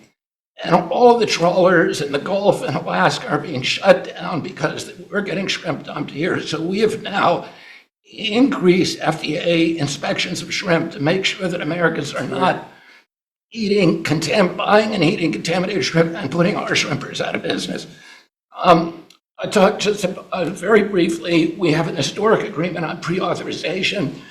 We brought together 80% of the insurance industry, which has agreed to, for 80% of diseases and injuries, give immediate pre-authorization so that when you go to your doctor's office and he prescribes you a new knee or whatever it is, you will immediately know whether your insurance company is going to pay for it. This is an historic agreement. People have been trying to do it for decades, and we, because of your leadership, brought the insurance industry together and got them to voluntarily agree to do this. Similarly, we've made another historic. Real quick, I got a great comment here. Cue Ball Frank says, wow, I just had a moment of clarity. I am sitting here watching the government work together on my behalf for my benefit. You absolutely are, Cue Ball Frank. And it's a beautiful thing to see. It's absolutely 100% what we all fought Wow. for. I'd like to, I think that that's an amazing comment to highlight there, sir, because that's exactly what we've been on this wall for. That's exactly what we predicted. We did not sign up for like this endless doom and gloom loop of conspiracy theories till the end of time. What we signed on for was to right the ship and put our country back on the right direction so that a rising tide lifts all boats. Every single boat gets lifted. Nobody can bitch and complain and whine, do whatever, because we're all doing better. And it is the benefit of you. We, the people, are the cure. Give us back our power. Government does one thing good, nothing right. Yeah. Okay? The only thing government does good is get nothing right. You have to understand that to recognize what we're supposed to be doing as the people. The people are supposed to do it. We can do it better than the government ever could, and if given the ability to, we would, but we get government coming out and they act like the Catholic Church of the Dark Ages, don't they? They say, no, you can't do this, can't think about that, can't talk about this, can't do this, no, you got to think this, da-da-da-da-da. Kids, what is that? That right there is a control system. We like freedom. These people are handing it back to you. I think we got our distraction for the cabinet meeting. Breaking news. Travis Kelce and Taylor Swift announced their engagement on Instagram. Here, back to the real news. I'm rushing right over to congratulate Let's go. them. Oh my God, let's break into the cabinet meeting for this. I'm going to go get a gift. Here we go. Agreement with personal health records. The 60 biggest tech companies in our country have all agreed to allow Americans for the first time access to their personal data, which they own, which these companies have been monetizing without permission. You're going to be able to see by next year all of your health records on your cell phone. It's going to save lives. It is going to fuel an infusion of technology into that space where people can access those records. They can compare their diet to what they personally need, and we'll have personalized medicine. We are doing price transparency. You passed this during your first term, and then the Biden administration refused to enforce it. We've now brought at HHS, under your leadership and my leadership, more enforcement actions than during the entire 4 years of the Biden administration. So we're going to have that kind of price transparency. I'm working with Linda on forcing medical schools and the MCATs, the people who administer the MCATs, the people who do accreditations, to put nutrition into medical school education. Right now, 25% of the doctors in this country do not feel competent to give nutritional advice. 70% of diabetes cases can be reversed or ended if you just change people's diets, and the doctors don't know how to advise it. They only know how to. This is this hits home. This hits really home for me. And part of the reason I'm doing this is because I wanted to get the message out about what it is to do with your health and how you are in charge of how you can and should be doing better than you are in the medical establishment and their dereliction of duty. What he's saying right there, every single certified physician in America is required to take one 45-minute class on nutrition. And the class that they are mandated to take is so watered down and stupid that you've got all these people out there running around, and they are touting, during the Biden administration, they were touting and saying that Fruit Loops and the sugared cereal are part of the food pyramid, okay? Real food is not, there's very little real food in your grocery store. And I know that a lot of you don't want to hear me say that, but there's very, very little real food in the grocery store. And if you start digging into what these things are that are in these labels that are on this food, A lot of it is cardboard. A lot of it is materials that are not food that you would never think of as food, but they use a percentage, a 3%, a 4%, a 5% of X amount of material within, mixing it in with all kinds of other stuff. What he's saying right there is paramount to the next generation of survival in America, and for people to actually go back to the reality of what it means to have nutrition for your brain. If you are eating all bread and pasta and carbs and stuff like that all the time, your brain is not getting any nutrition. And that's the reason that the people that are quote unquote liberal minded, it's part of the big reason that these people can't fully think straight, because they don't consume products that give their brain protein every day. And your body does not store protein. So because the human body doesn't store protein on its own, you have to feed it protein of some form every single day to keep it healthy. 95% of the people that are unhealthy in America are unhealthy, including children, including ADHD, including all this other stuff, is because you're bouncing off the walls. It's because your brain has no nutrition and you cannot properly function. Your body will not properly function. So having RFK Jr., and I'm going to sit here and I'm going to take it on the cheek here. I said some terrible things about this person. I said some bad things about RFK Jr., and I'm going to retract. So does Trump. So did Trump at the time. Yes, I understand that Trump did, but I'm speaking for me right now, because I said some horrible things, and I'm taking them back because I'm seeing this man focus on what it is that the American system should be focused on to get us back to normal or get us back to healthy. And God bless him, man. I had to say it. Sounds good, man. Appreciate that. And Yes, well sir. said, guys. And, you know, I've lost almost 50 pounds, guys. You're doing amazing, bro. Thank you. You're Look at doing little amazing. holsters out And there. so many other people out there are doing amazing too that have listened over the years. Yeah. Yeah, it's amazing. And I feel great. And I feel really good, Shady. You look good. Thank you. So do you. And I'll tell everybody you do feel good, but they probably wouldn't believe me. Prescribe the drugs. We are going to change that. So if you come out of a medical school under the Trump administration, you are going to know about diet. And then finally, most importantly, the Pete and Bobby challenge. I want to give an update. I got 5 minutes and 48. It's 100 push-ups, 50 pull-ups, and you try to do it within 10 minutes. I got 5 minutes and 48 seconds. Pete, eat me. I'm still bitter at that. 5 minutes and 25. The cabinet leader is Scott Turner. Despite a dislocated arm. That's Got good. 5 minutes and 15 seconds. I'm waiting for reports from the rest of the cabinet. The only exemptions currently existing is if you can hit a 50 at Bedminster, which President Trump did with Bryson DeChambeau. So he's the only one exempt in this room. Everybody else. That's great, Bobby.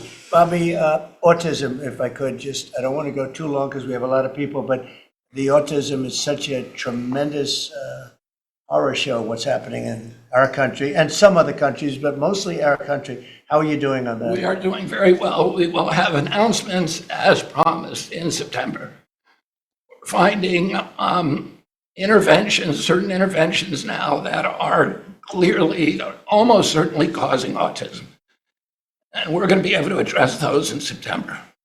It's such a big day. I'm looking forward to that day because there's something wrong when you see the kind of numbers that you have today versus 20 years ago. And those numbers, what are those numbers, Bob? In 1970, the biggest epidemiological study in history was done in Wisconsin. They looked at 900,000 children and they were looking for autism. They knew what it looked like. And they were very, very precise about it. And they found an incident rate of 0.7, in other words, less than 1 per every 10,000 children. Today, our most recent numbers are 1 in every 31 kids. It's probably actually much worse than that because California, which has the best collection system, is reporting 1 out of every 19 children, now American children, has autism, 1 in every 12.5 boys. So it's gone from less than 1 in 10,000 in 1970, 1 in 12.5 boys Look at today. those numbers. So there has to be something artificially causing this, meaning a drug or something. And I know you're looking very strongly at And you know what? We were called conspiracy theorists for that. We've been Yeah, calling this out for decades, Shady. I've yeah. been calling this out for decades. I mean, I've taken long ago serious hits for my position from diligently trying to get people to not vaccinate, and I've had I can tell you that I can point to 4 different people whose children did not get vaccinated, and they are now over 25 years old, and they are healthy, productive, amazing human beings. None of them have ADHD. None of them had weird problems growing up, like with their and all of them work every day and have a family. That is literal. Yeah. I'm not making that up. It's like, and I fought with my brother, I fought with my cousin, I fought with many people to try to tell them, do not do this to your children. And a pile, Jeff, I had a box full of information. I would literally go print it off and take them a box of information. Like, please God, just read this before you have your baby. Because there were certain shots that I didn't give my daughter because I did the research back then. She's 22. I've known about this for a long time, guys. Well, the thing about it is, if the parents don't know before you actually have the child in the hospital, they're not ready for what you're inundated with in that moment. Too many shots at once, guys. It's insane what's going on now. Insane. different. Protect your DNA. DQ reminds us of that Q post as well. And remember, I did that DNA thread, Shady. Nothing is ever erased, including your DNA. And that could be why 99% of the people will end up in the hospital. Okay. And that could be because there's going to be a process to help fix your DNA, Shady. That's the theory I have. That's an interesting theory. Yep. All right, here we go. Back to your president, my President Trump. My God, I was a conspiracy theorist for saying that drugs or food or chemtrails or shots made people. When I was a kid, Shady, there was only like 4 people that were special needs. Now there's schools full of them. Like literally, there might have been 1 in every class of 50.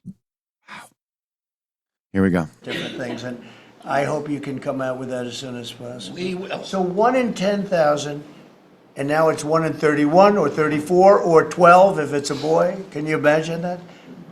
1 in 12. That's for a boy. On average, 12.5 boys. It's not even believable that could be.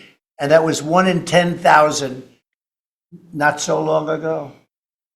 I've been hearing these numbers and they get worse and worse every year. There's got to be something. I think there's nothing, including favored nations and everything else, there's nothing that can be, if you can find out the reason that that's happening, and I know we're gonna do some things. I think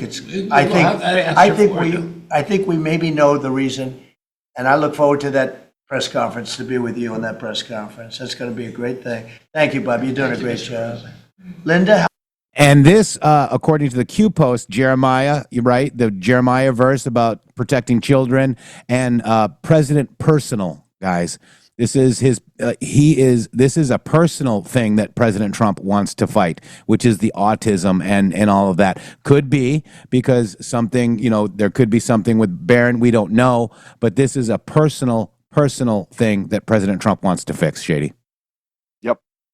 Here we go. How about it? And we want nothing less than $500 million from Harvard. Don't negotiate, Linda.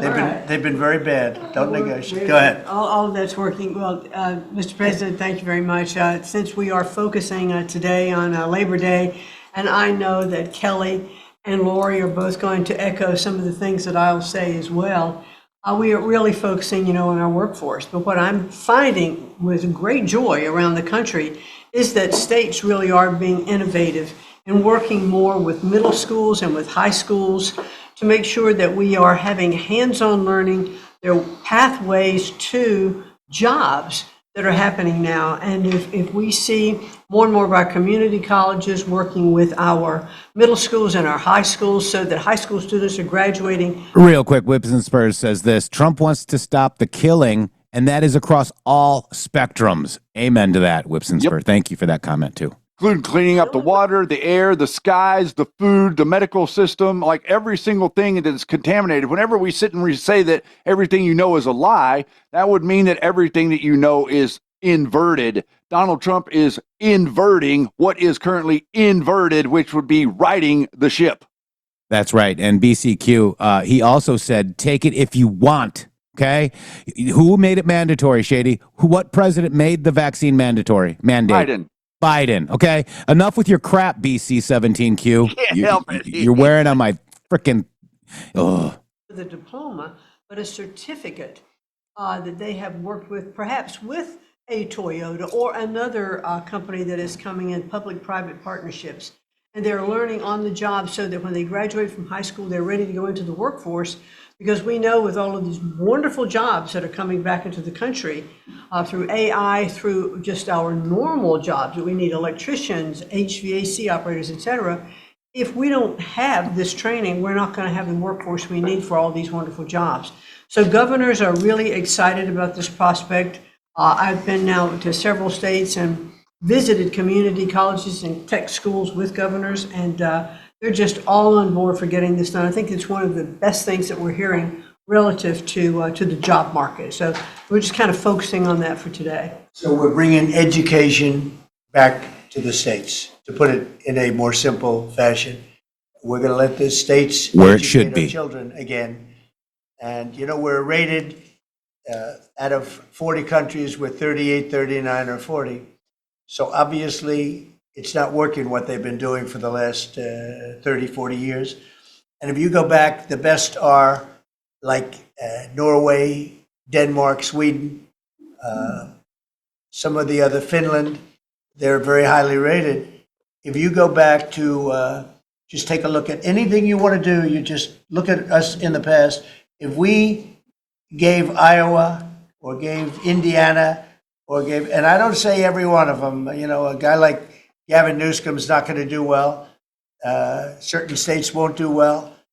But even California, you cut it up into sections. You have Riverside, you have this, you have that. You cut it into 5 sections. And, if you had a good governor, you'd be able to do well. But certain states will be able to compete with Denmark, Norway, Sweden, and everyone. It'll be just as good.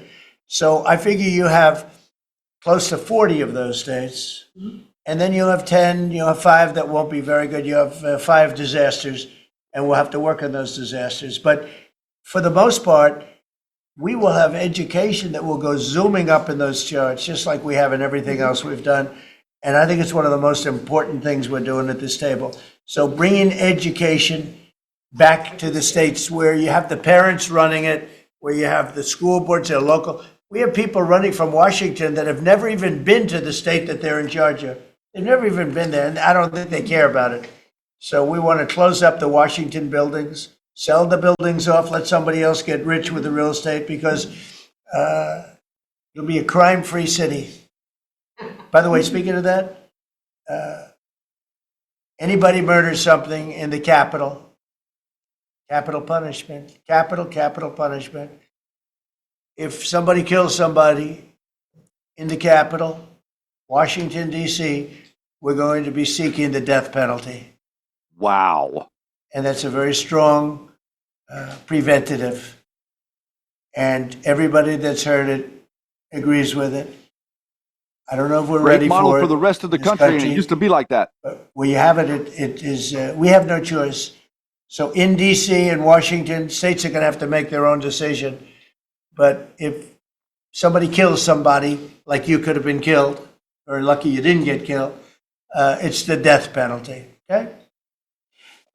Fantastic job you're doing. Thank you, Linda. Very much appreciated. How are you doing with the colleges, by the way? You're doing some pretty good work in terms of getting them to treat people fairly. Well, interestingly enough, since we've been negotiating with some of the Ivy League schools, I have presidents of universities calling every single week. They want to sit down and talk to us about all of the steps that they are taking, because they would like to not come under the same investigative, program. And so it is having its desired effect. That's great. With our shot across the bound, the big guys, you kind of step in line and know you mean business, and we have teeth in these agreements.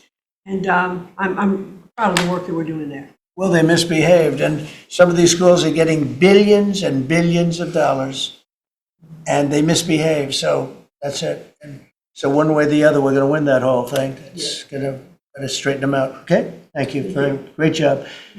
Lee, please. Mr. President, the Trump EPA has a special Labor Day message to America's workforce, especially our auto workers, our coal miners, our steam fitters, our pipe fitters, and the list goes on. See what a difference a year makes. A year ago, the way that the Environmental Protection Agency was operating, the choice was made to protect the environment. We would have to strangulate the economy. That's the way that the EPA operated for years. There was a binary choice. We had to choose one or the other. Trump EPA completely rejects that. See, we choose to protect the environment and grow the economy. And a very special shout out to Russ Vogt and his team at the Office of Management and Budget. We give him a lot of work. He's happy to do it. Dozens of different deregulatory actions. We just announced a proposed rescission of the 2009 Obama EPA endangerment finding, all of the light, medium, and heavy-duty vehicle regulations that followed. It is the single largest deregulatory action in the history of the United States government. And when you add up the dozens of different actions that we have announced and that we're working through, in one agency in 1 year, we'll do more deregulation than entire federal governments have done across all agencies, across entire presidencies. And what we are accomplishing would not be possible if not for the support of the rest of this team you've assembled around this table. The well-oiled, well-wired machine at the White House, led by Susie Wiles, and the DCOSP, the policy shop, led by Stephen Miller, they have been amazing to work with. I was just in Iowa with Administrator Loeffler, who made an announcement with Secretary Rollins to reverse the deratement on diesel exhaust fluid systems. Mr. President, you said you wanted water flowing faster. Working with the Secretary of Energy, we've done our part to do that, to get gas cans flowing faster, to stop that annoying start-stop feature in vehicles. See, people out there might say, well, why are you focused on all of these little things? If it's little to you, it doesn't mean that it's not a very big deal for millions of other Americans. The charge was clear when you called me in November and you asked me to do this job. Clean air, land, and water for all Americans. Unleash energy dominance. Advance cooperative federalism, permitting reform, make America the AI capital of the world, bring back American auto jobs. What we are accomplishing now, again, wouldn't be possible if not for your leadership. I'm grateful to the American people for electing you and our amazing vice president. I was just in Mexico City announcing and signing on behalf of the Trump administration an agreement with Mexico for a permanent solution for the Tijuana River sewage crisis, which you have been so outspoken and passionate about in our conversations. It would not be possible if not for Secretary Rubio, Deputy Secretary Landau, U.S. Ambassador to Mexico Johnson. The team at the State Department has been incredible. The work with the NEDC on permitting, to be able to get new pipelines built, to get new factories started. The list, it's amazing. You know, somebody out there might not realize the relationship between the Environmental Protection Agency and the Department of Defense. The amount of work with Secretary Hegseth and the Army Corps, from responding to the LA wildfires, to getting more water flowing in California, which is also something that Secretary Burgum is involved with, to helping the farmers, the ranchers and landowners to revise the waters of the United States definition so they don't have to go hire an attorney or a consultant to tell them whether or not a water on their property is subject to federal regulation. Thank you for putting this entire team together. It's an honor to be at the Trump EPA, where we choose to both protect the environment and grow the economy. It's a very happy Labor Day for America's workforce. And Lee, in Los Angeles, if you could, because of the fires, Lee was there, and as you know, we have very strict federal rules having to do with the rebuilding of those houses. And Lee was able to get the approvals done for everybody immediately. It was so fast, nobody could believe it. And the mayor and the governor still haven't gotten their approvals. And they're going to have riots out there for that reason. These are great homeowners. They want to build a house. They can't get approved because you have the mayor, Bass, who has no idea what she's doing. And you have a governor who is just such a bad governor. and the people are unable to build their house. The toughest permit to get was the federal permit by far, and yet he got them all in a short period of time after the fire. How long did it take? Mr. President, you came in, signed an executive order, and told the EPA that we had less than 30 days to complete our hazardous material removal, which the initial response, once all of our heart rates went down a bit, was just to figure out how to get it done. We got it done in just less than 30 days. The Army Corps of Engineers then comes in for the debris removal. The federal government, in clearing over 13,000 properties that were destroyed because of these wildfires. We've got to the point today where property owners all across Los Angeles, they're grateful to the Trump administration. They're happy that we did our part, but they are desperate to rebuild. And there is not a single green light approval that they are waiting for from the Environmental Protection Agency. The EPA and the Army Corps of Engineers proudly have done our work. It's important for those local officials to let these property owners build on their land. It's their property. It doesn't belong to the mayor of Los Angeles. And they need to represent their people better. They're ready to build. When will they have their permits from Los Angeles? Here's the problem, Mr. President, is that they have been ready since the moment we were done with the federal part. I mean, well, I was visiting a week after. Actually, I thought my first trip was going to be to Los Angeles. However, the moment I got confirmed, the vice president said, "You're going to East Palestine right away." So that actually ended up being the first visit because the vice president's so passionate about that from the great state of Ohio. Then we went to Los Angeles from there. We're talking about the beginning of February, where we were meeting with property owners already. They were already all set up. They had the contractors. It was the beginning of February, and they were waiting for green lights from Los Angeles to be able to go onto their property and start rebuilding. Some of the same people who were waiting for a green light ready with the contractors at the beginning of February are still waiting now in the middle of August. Let these Californians rebuild. You're talking about also taking away some of the properties and building low-income housing on those properties. They're going to have problems like they've never had before. These people don't know what they're doing. So we have all our permit, everything the federal government has to do was done long ago. They should have been, I went to a town hall with Lee, but we were there and the mayor was saying it would take 2 years, maybe 3 years to get this approved. I said, no, not 2 years, 2 days. They should have it in 2 days. And I toured the site and I met 100 homeowners, all standing in front of this site a couple of days after the fire, and they were ready to go right then. They wanted to just build right then. And the city won't let them do it. Los Angeles, I don't think it's that they won't. I think they're incompetent, okay, to be honest with you. I think they just don't know how to go about it. It is so badly run by Newsom and by Mayor Bass. Mayor Bass, she was in Africa during the fire. She knew the fire was starting to rage, and she decided to take a trip to Africa. These people are they're just bad. You know, you talk about make America great again. They can never make America great again, but we are doing that. Congratulations, you found some interesting things, Tulsi.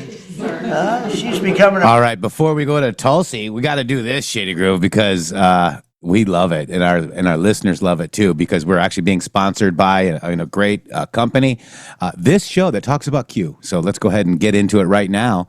We're going to accept and start this. Here we go, because the countdown is over. The rivalries are real, and the road to the championship begins on August 23rd. Westwood One Sports brings you every electrifying moment of the NCAA football.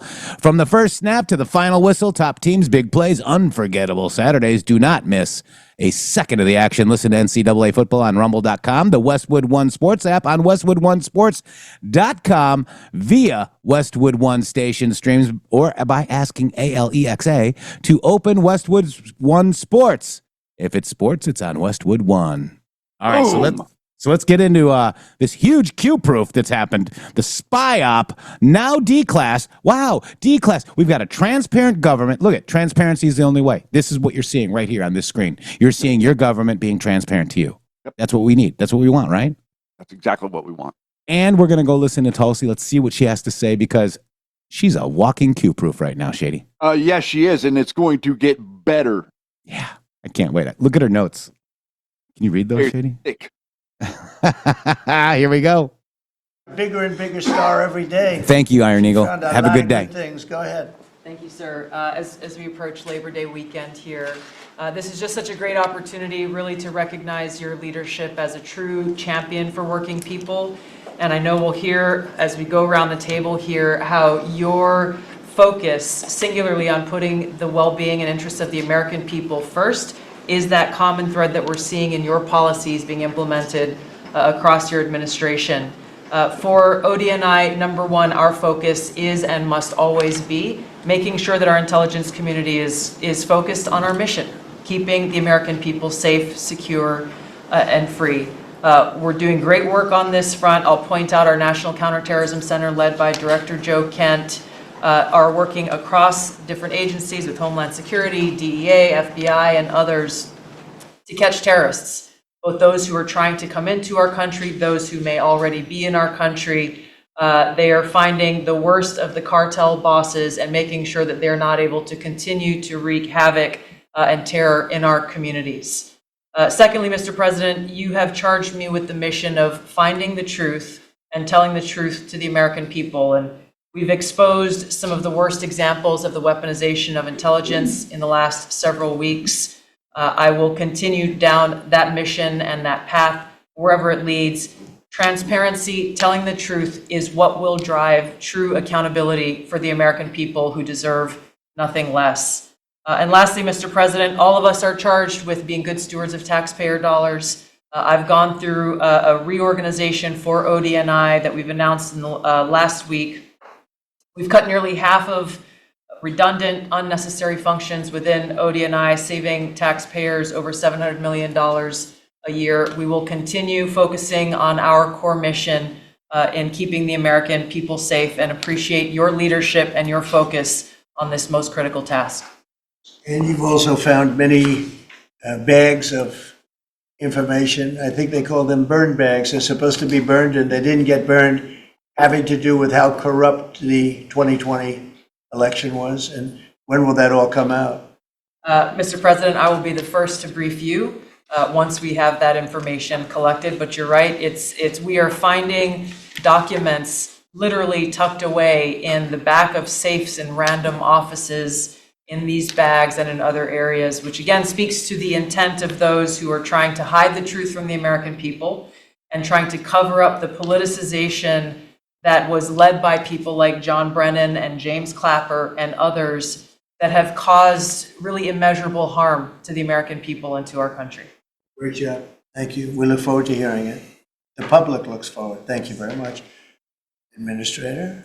Thank you, Mr. President. Well, everyone knows there's no stronger advocate for hardworking American families than you, sir. Thank you for the largest tax cut in American history for working families. The average family of four is going to save about $10,000 take-home pay more a year. And what we're seeing is an increase in the child tax credit, the increase in the standard deduction. Hardworking families are going to benefit from this bill, and small businesses. There's no bigger beneficiary than Main Street, because small business makes up 99% of all businesses in this country.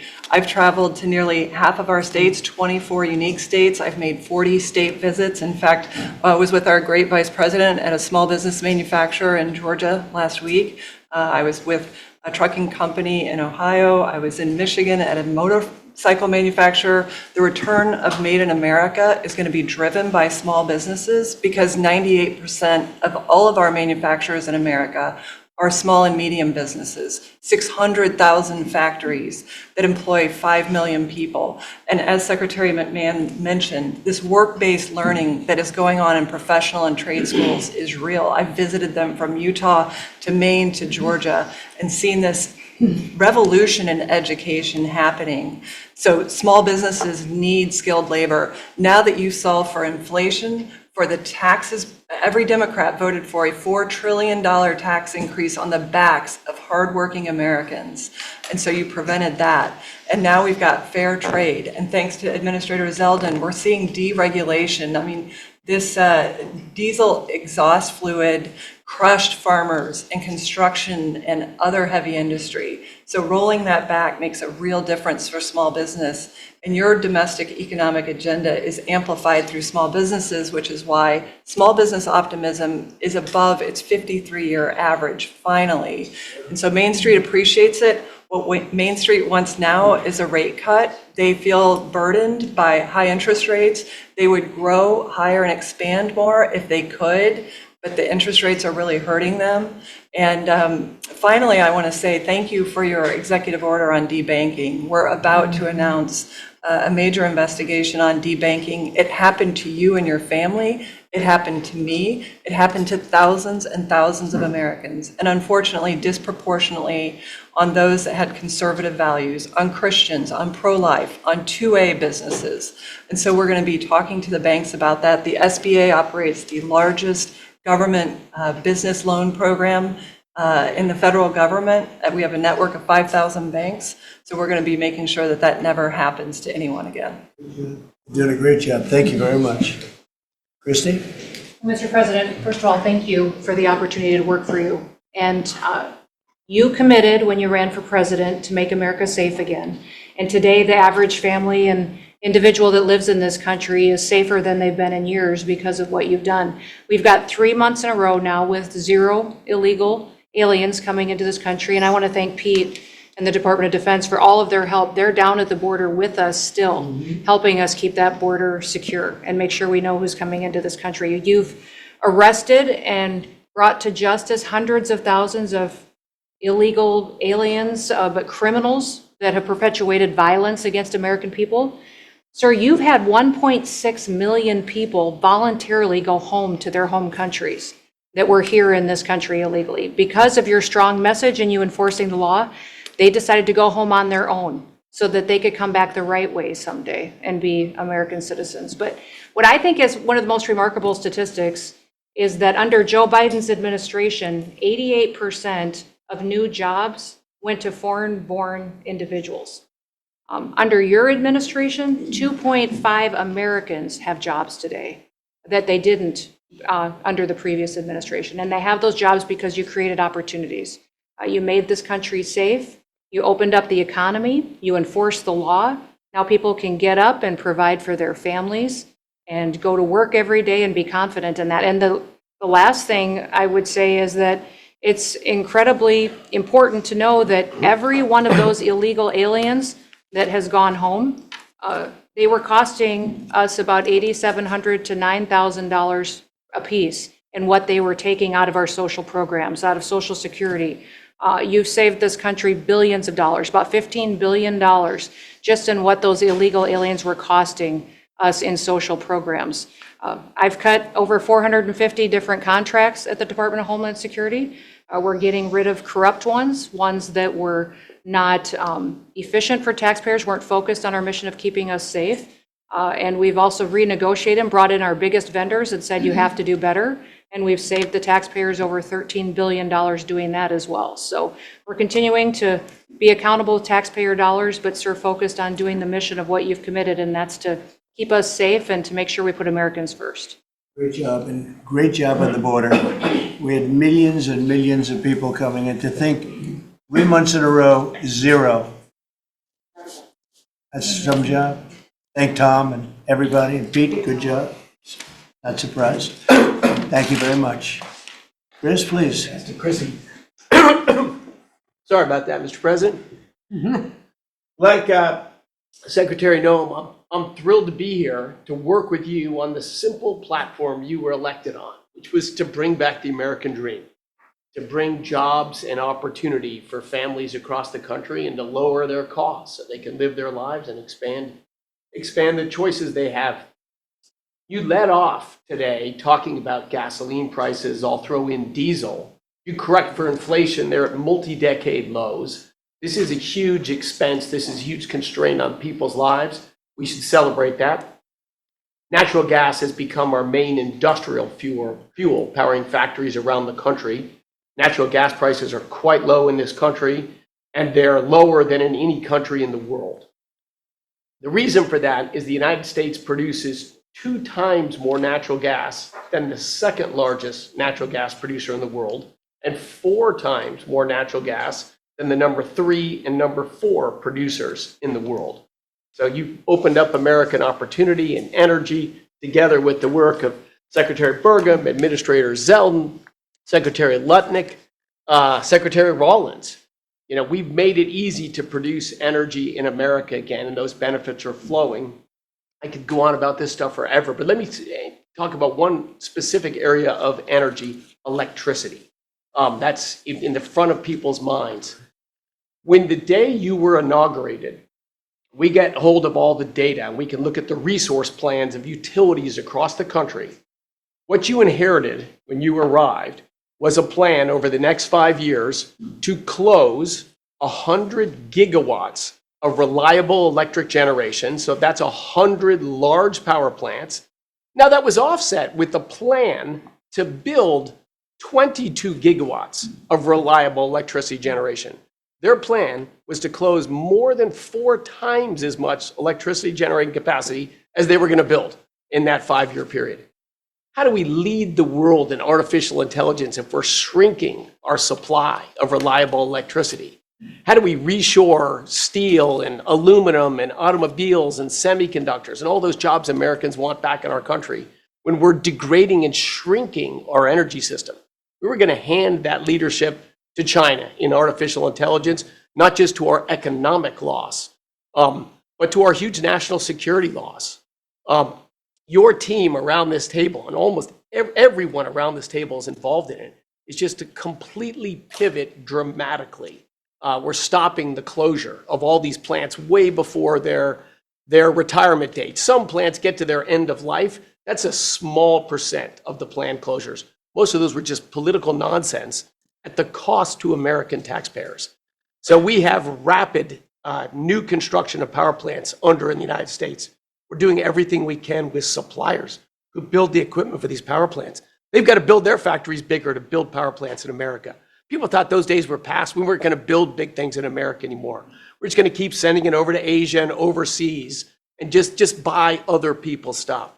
Totally nuts economically, totally nuts for national security, and of course crushing for working Americans, particularly Americans that work with their hands.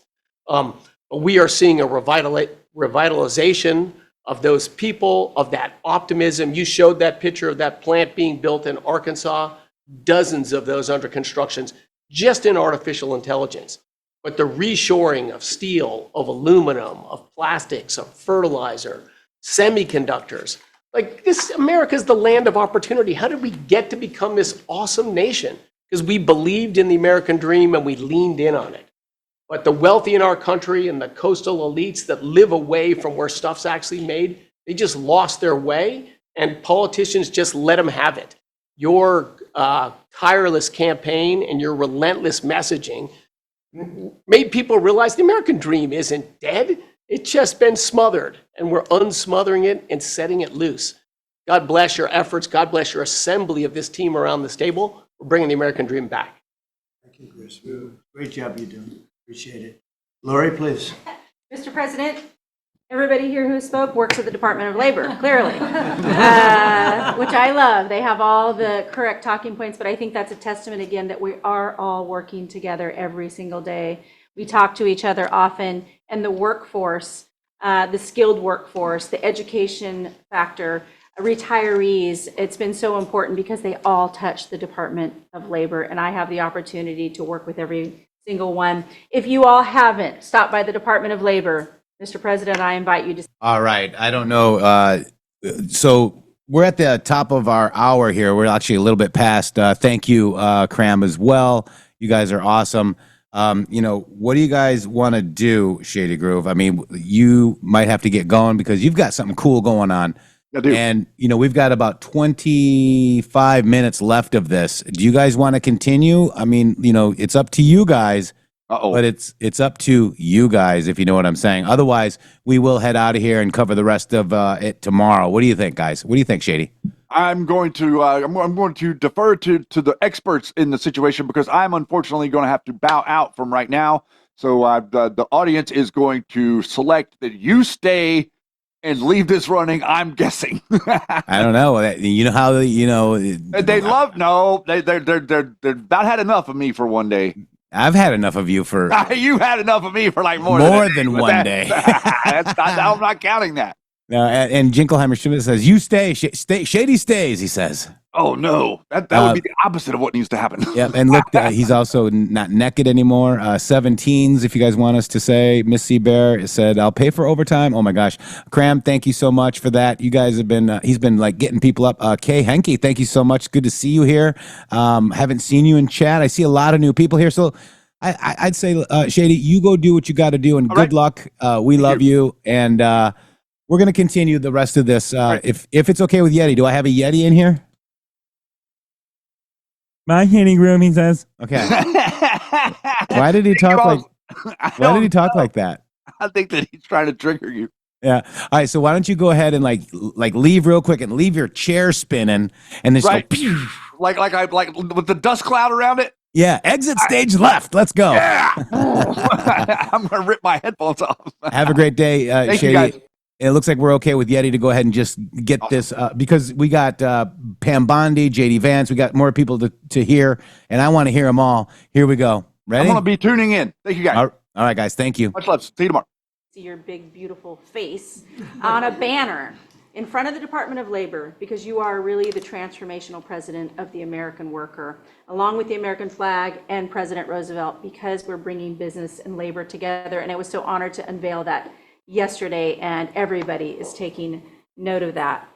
You also mentioned crime, and I think it's been important for my colleagues to recognize that now American workers can return to work and feel safe, that business owners aren't shutting down their businesses because they're afraid they can't protect their workers, and now it's open for business again, and it's starting right here in our nation's capital. Many things have been mentioned about consumer confidence up, unemployment is holding steady, and more than 2 million net jobs for native-born Americans has been key under your leadership. 84% of the workforce and jobs has been produced by the private sector. I think that was the mission of this administration and the Department of Labor. And I will continue to say for a little bit longer until I heard you today, the one big beautiful bill, because it equals one big beautiful workforce. And Congress passed this legislation. It probably will be the single most important bill that they did sign, because it is protecting our American workforce by expanding Pell Grants and childcare and reduction in taxes, that they can keep more of their hard-earned dollars. I am at the Department of Labor announcing $30 million in grants for our skilled workforce, that I have an MOU with Secretary McMahon. I have an MOU with Administrator Loeffler. That's important to share the data points on how important this is. In June, we awarded nearly $84 million in grants for the capacity of what? Registered apprenticeships, an executive order to have 1 million active apprentices across this nation, where we've already registered 185,000 since in the last few months. One of the other things that we have done is the Biden administration's guidance on cryptocurrency. And thanks to you and your leadership on that, we've rolled that back. And of course, we're going to see the 401k, the investors in our alternative assets. That's been key through the Department of Labor to work through. Partnering with our agencies, again, as I mentioned before, is important as we work together. I have visited, I'll be at 31 states on my 50-state tour by the end of this month. I'm headed with Secretary Duffy, with the South Korean President Lee today, as we move through the shipbuilding. We will do that in Philly, and then I'm off to New England to talk to those states about how important the apprenticeship program is. But while I visited Hexel in Salt Lake City, 100% domestic carbon fiber for the Department of Defense as they produce. They are announcing another $1 billion investment per your executive order on advanced manufacturing. So it is working. Everything that you have been saying since you were elected and since we all can put into play has been working. Ohio, McDonald's is investing 375,000 new jobs. The shrimpers I visited as well, and they need our help in protecting that industry for our American. Thank you, Mrs. C. Bear, for $25 overtime rant. We also got 17 Patriots for Truth. Thank you so much, guys. Countertops, all More? made in America. And again, in Oregon, where we are expecting a crackdown. Thank you for what you are doing with your agents on ICE, and thank you for the prosecution that I hope you will come to Portland, Oregon, and crack down. But while there are still good people, I was able to visit Buckeye Pacific, really a trading floor for the timber industry. So we still want to focus on great, hardworking American businesses. Mr. President, I couldn't be more excited to ring in Labor Day in Erie, Pennsylvania for the Labor Day Parade. I will be there to welcome it. It is an honor to serve this country. It is an honor to serve under your administration as the Labor Secretary, and we will kick off, and Republicans will own Labor Day again, not Democrats. We will own it because we are, and you are the president of the American worker. So thank you for everything that you've done. Absolutely. You're doing a fantastic job, and I will tell you that Lori was recommended by the Teamsters. And I said, that doesn't really work, does it? And it turned out to be one of our best choices. So I just want to thank you and Sean, who, as you know, recommended you very strongly. You really turned out to be a gem. Thank you. I was able to talk to the president on the phone the other day. He called and we visited, and he said, but I know that you were, a little bit middle of the road and not so sure. I said, Mr. President, I have been a Republican. Thank you, Patriot Pollywog. Thank you, Rev Rob. Wait, what? Now I like you even more. I said, I appreciate it. Thank you, Laura. Thank you. Thank you. Pam? President, I'm working with everyone around this table almost daily on legal issues that we're winning on. But today, because it's Labor Day, President Trump, if I could focus on public safety, not only domestic, but from our foreign adversaries. And Secretary McMahon, I know you know, kids are out of school this Thank you, Z4 FM 58, $10 Rumble Rant. Appreciate that. weekend. It's Labor Day. And Secretary Duffy, you know, our highways are going to be packed with travelers coming to not only our nation's capital, but all over this country. We're also going to have boaters, Secretary Duffy, right, on our waterways. It is illegal to be under the influence and on a boat. So get a designated boater if you're out on our waterways, whether it's the Potomac or the Gulf of America or the Pacific. Wherever you're out this weekend, people need to be safe. And on an international level, Secretary Rubio, thank you for all your help on everything we're doing, and everyone around this room. But yesterday, there was a big, big win. El Mayo pled guilty, and he was the co-founder of Sinaloa cartel with El Chapo. And there's even a Narcos Netflix series about these guys. Well, now we know the ending. He's going to die in an American prison. They are one of the worst, El Chapo and El Mayo, some of the worst narco traffickers in our world. And he will spend life in prison now. And that's so important because those guys and others throughout this country, throughout this world, have brought into our country drugs, cocaine, heroin, fentanyl, methamphetamines. It's killing our kids. And we have to stop that. And that's what you've been doing, not only in DC, but around the country at your leadership. And over the weekend, parents need to know, with kids out of school, with people out on our highways and on our waters, do not take a pill from anyone you know, don't know. Do not buy anything on the street. It could be laced with something toxic. We've seen so many fentanyl overdoses. And when you were here in DC, we showed you pictures of some of the drugs that had been seized right here in DC. President, they were packaged for children. And people are dying from these around our country. So thank you, President Trump, for your leadership and for letting Americans know that it's now a safe place to go. But parents also have to know, college kids have to know, to be vigilant and not take this trash. Because you could be thinking you're taking a Xanax, an Adderall, anything, and it could be laced with something very lethal. Great message. Thank you, President. Great message. And you've been fantastic this last 12 days in DC. The job you and your whole group has done is, All of us. everyone's talking about it all over the world. I hate to have to talk about that, but we have to. It's becoming Thank a you, very Mark safe place Mount to Carmel. Thank you so much. Thank you for all you do. $20 Rumble How Rant. hard Thank you. worked the last, well, from the beginning, in all fairness, but this focus on DC is so important. Now, to me, it sounds like he loves Pam Bondi, and but there's a lot of people calling her Scam Blondie and all this other stuff. Look at this. This is what President Trump thinks about Pam Bondi. Okay. The country, so great job, and to everybody. Great And job. President, it's team around. We're all working hand in hand, side by side, all of our agencies together to make America safe and DC safe. And Iris, congratulations on your baby, and I'm so glad that you're safe now. Thank you, Ben, very much. Mr. VP, would you like to say something? Yes, sir. I'll be brief, but I want to congratulate you and the entire team on all the things that have been accomplished. You'll hear about a lot of it. You've already heard some of it, but I thought it would be helpful, Mr. President, just to take stock, not just of what we've accomplished, what we will accomplish, but of the mess that we inherited, because I think it makes this first Labor Day a bigger and more special occasion. You heard, I think, Christie talk about this, that all of the net job growth under the Biden administration had gone to the foreign-born. Now that net job growth is going to American citizens who deserve opportunity in their own country. That's a great accomplishment. You'll hear, I'm sure, Scott talk about the success with tariffs. People forget that we inherited the largest peacetime deficit in the history of the United States of America. And now, because the president is not letting foreign countries take advantage of us, we're collecting hundreds of billions of dollars, trillions of dollars over 10 years in tariffs from countries and companies that were formerly taking advantage of the American people.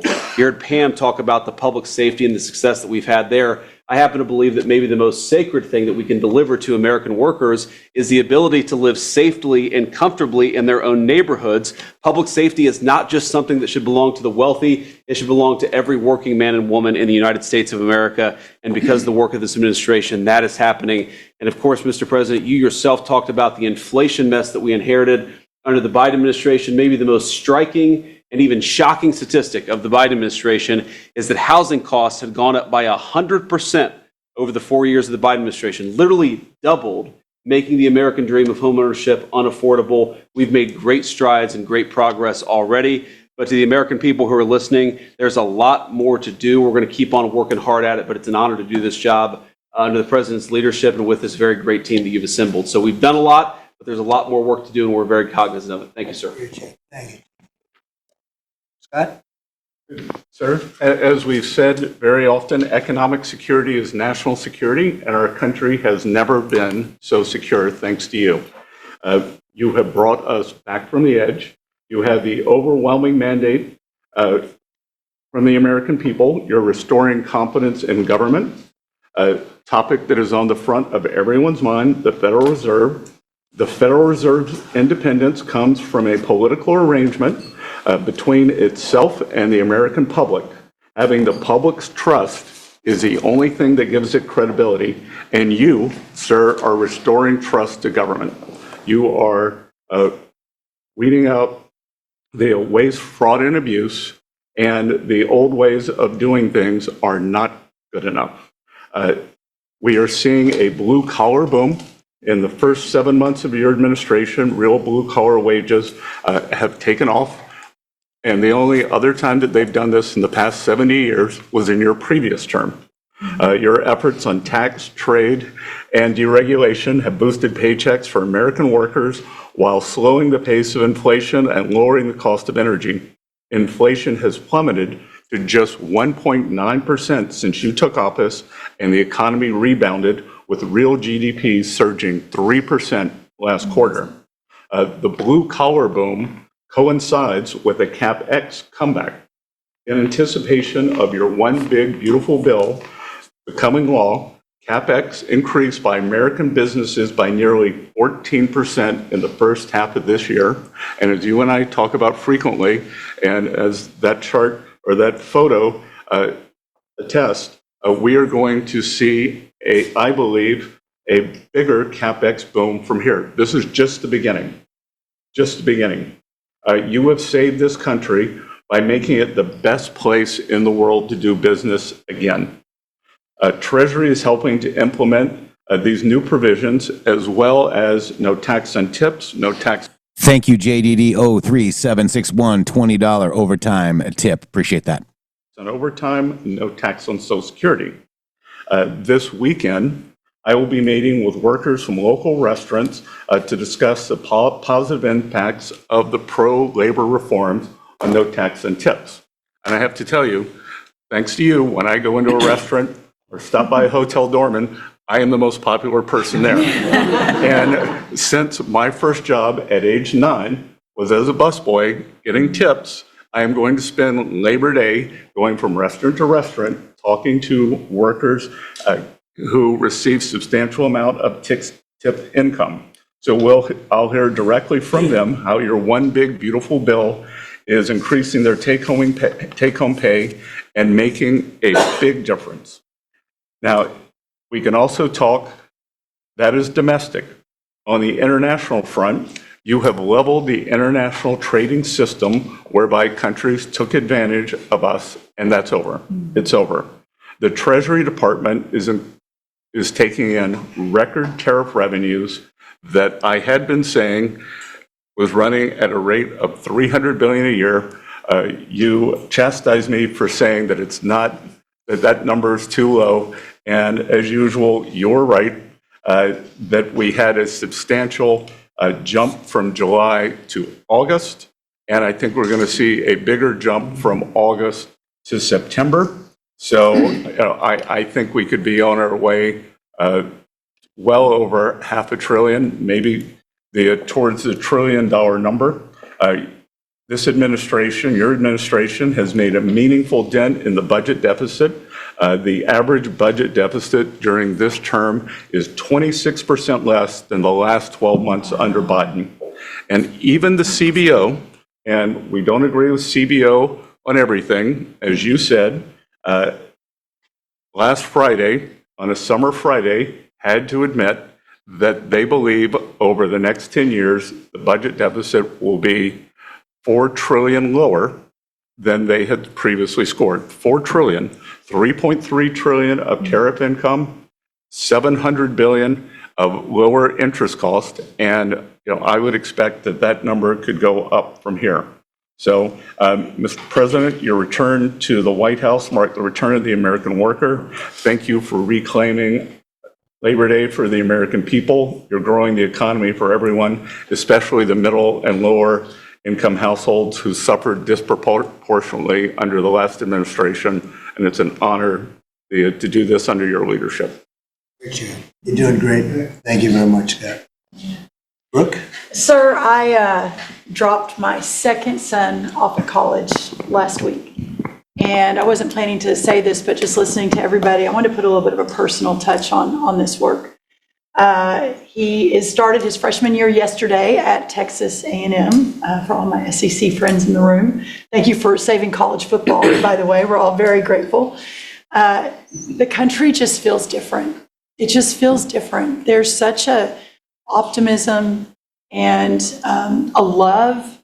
There's a faith movement going through, especially with our younger Americans. And for those of us with kids in college, I know we feel it. And I experienced it firsthand last week, moving him and my other older son in as well. As we move toward Labor Day, you have made a lot of dreams come true for a lot of people, but one of my longtime dreams was for the right to recapture Labor Day. And I've been talking about this for almost 20 years and writing about it, that why are we ceding the day that we are celebrating the American worker to the Democrats? Because this is our day, perhaps of any day of the entire year. This is our day. America was founded and fought for by fishermen and farmers and workmen and et cetera. The Genesis, the first book of the Bible, talks about the righteousness of work and the art of creation. And so to be part of this effort to represent the farmers, the ranchers, the agriculture industry at this moment in time, which I do believe we're in a revolution. 1776 was the first one, 1863 or so with Abraham Lincoln was the second. This is the third, with Donald Trump leading the way. And we are saving America. And the idea that we are putting the worker, the very central component of the American dream, at the center of it, is the reason that it is so. So at USDA, it continues to be my greatest honor to fight for the original American worker, whom I think the farmer is and what they represent. And as we are building new systems and new structures, as we have this year going to have the best harvest on record for our row croppers and others, what this team has done and is doing to open up those markets to ensure that these farmers can continue to return prosperity to rural America. I'll finish with this. This morning, we had a working group with 6 of our cabinet members. Bobby Kennedy representing healthcare, Linda McMahon education, Lee Zeldin deregulation, Kelly Loeffler small business, Lori Chavez Tarimmer labor, and Scotty Turner housing. And how you leading the way in your vision how that will return the golden age to rural America, to the very fabric of our country. And whether it's better hospitals, better education, more opportunity, less government, better and bigger small businesses, better opportunities for our workers, and better housing, and of course the agriculture piece of that, through the big, beautiful bill, what it did, the greatest investment in rural America in history. And now the opportunity to effectuate that is, again, a game changer, a country saver, and what a joy to be able to do it under your leadership. So thank you, sir. Thank you. Beautifully stated. Thank you very much. Scott? Yes, sir. Thank you, Mr. President. I'm so grateful to be here to celebrate Labor Day with the greatest team in America.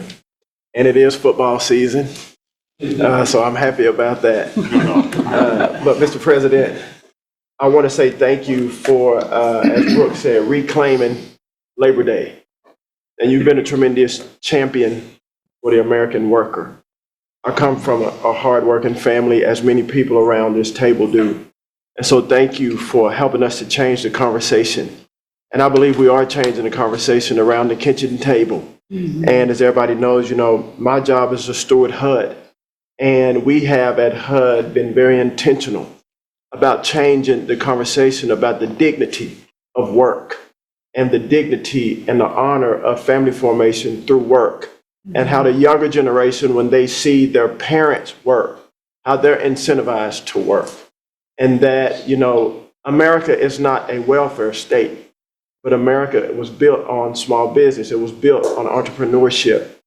And so as it pertains to housing, we're being very focused on that, and even some that receive HUD funding to make sure, like our Section 3, when you receive HUD funding, that you are given opportunities for the most vulnerable Americans that you serve to have work, to have opportunities to work, to have work requirements. Work requirements are not a bad word. That's a great word. Time limits is a great word to incentivize people, able-bodied, able-minded people to work. And I believe that we are, under your leadership, sir, changing that conversation in America to where working is an honorable thing.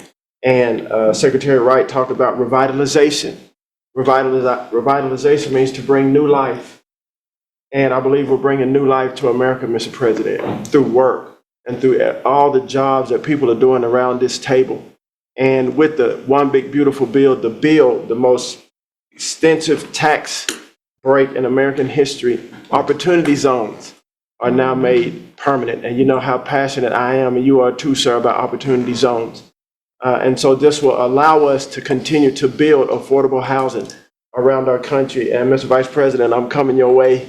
I'm coming to Columbus later this week and to see how we can continue to build affordable housing in our country with opportunity zones. And 1 million people, Mr. President, were lifted out of poverty because of opportunity zones. $90 billion of private money was invested in opportunity zones, urban, tribal, and rural. And now that they've been made permanent, we're looking for millions more to be lifted out of poverty, $100 billion to be invested, hundreds of thousands of jobs to be created, hundreds of thousands of units of housing to come online.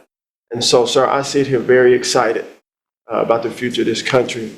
I'm very proud to be at this table, humbled to do so. And our listener, Carol Mack, says, listening to this roundtable makes me feel like an American again. Boom. Great comment, Carol Mack. And HUD, we're on a good path. So thank you for all your support in helping us, sir. Okay, God bless you. And I want to give credit to Tim Scott, great senator from a place called South Carolina that we love, right? And Tim really came up with opportunity zones, and we did a good job of working with him, and together we created something that nobody speaks of very much, but it's probably the most successful thing that's ever been done of its kind. It's been amazing. So Tim Scott deserves a lot of credit for that. Okay. Thank you. Thank you. So Russell, go ahead. Thank you, Mr. President. And I get the opportunity to go hand by hand with all of these people as they move their deregs through the Office of Management and Budget. And I wanted to zoom out for a second. In the first term, you gave us a goal of 2 for 1. And then we outperformed it through your leadership. We came in at around 5.5, 6 for 1. And then as you're running for your second term, you put out a goal that when you put it out, I was thinking to myself, that's going to be a pretty ambitious goal. You said 10 for 1. Well, where we are right now, In just 1 month, in 1 year, basically 8 months, we are at 245 deregulatory initiatives planned by these agencies. That comes out to 30 for one. So we are making incredible strides. And, you know, as you're focused on the details of each one, I mean, these aren't small things. Endangerment finding is one of the most deregulatory things in the history of this country.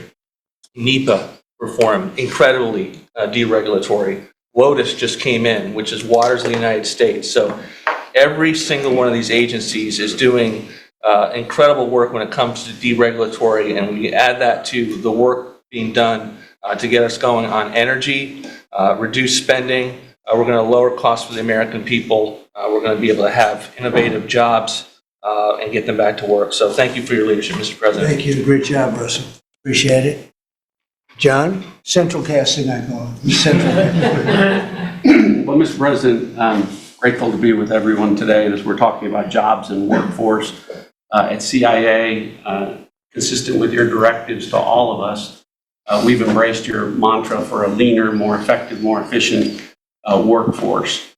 But at CIA, Mr. President, we had an additional challenge because, as you know, at times, our workforce had been misdirected. Its focus put on political narratives, some that even worked against you and always worked against the American people. I heard about that. DQ says, who's talking? This is James Ratcliffe, the director of the CIA. But under your leadership and your direction, we have been focused back on the core mission of what CIA is supposed to be doing, which is to provide you and this entire incredible team around the table with a decisive strategic advantage in accomplishing your goals. And your success in that regard, the examples are clear and many. With regard to Iran, everyone knows that our DoD partners executed that mission flawlessly. But flawless military operations are subject to flawless intelligence. And as you know, Mr. President, CIA was the backbone in terms of its intelligence operations in providing that flawless execution that allowed you and your team to obliterate Iranian nuclear facilities and set back a nuclear program by years. Likewise, with regard to your ability to prevent and to preempt wars between India and Pakistan, between Armenia and Azerbaijan, between Rwanda and the Democratic Republic of Congo, in all those cases, CIA intelligence supported you and your entire team in making that possible. It's not just you, it's folks around this table, Secretary Bessent, Secretary Luckman, Trade Representative Greer, and their great successful negotiations on trade and tariffs. Again, it was a CIA work. I was correct. I guess I said, it's John Ratcliffe. I guess I said James. My apologies, guys. But this is awesome, guys. Force, working to enable them to accomplish your goals. So as we roll into Labor Day, I tell you that the CIA workforce at the Trump CIA is grateful to be focused on what it's supposed to be, which is helping you prevent and end wars and to make America safer. Thank you very much. You've been really fantastic, but I'm not surprised. I've known John a long time. I'm not surprised at all. Thank you very much. Steve, please. Ratcliffe good, Coates bad. President, working for this government, for you, is the greatest honor of my life. I tell it to everybody, and I really do feel that way, and I thank you, because it's a privilege to go out there and represent you in your humanitarian effort, in your goals of solving conflicts all over the world. I think there were actually more than 7 conflicts that you put to bed. Steve Witkoff, guys. In the last 8 months. And I hear these, I travel all over the world. In Hostage Square, they talk about you reverentially. It's really quite amazing. I sometimes wish that I had a cam recorder with me and I could put you right there as I listen to it. I was in Gaza, the first American diplomat, on your behalf, and as we delivered food and aid pursuant to your new aid initiative, pushed forth by your great Secretary of State, Marco Rubio, who it is a privilege for me to work alongside. The people were applauding. Mickey B1, thank you. Signs were up. I mean, these are people who I just don't think you get the proper credit for it all. We are negotiating multiple entries into the Abraham Peace Accords because of your vision. Azerbaijan, all these different conflicts that we're out there on your behalf on, these are people who have never really seen the world change in this way. Peace through strength really, really works. Russia, Ukraine, Iran, Israel, Hamas, we're having meetings all this week on all three of those conflicts, and we hope to settle them before the end of this year. Your team is nothing short of incredible.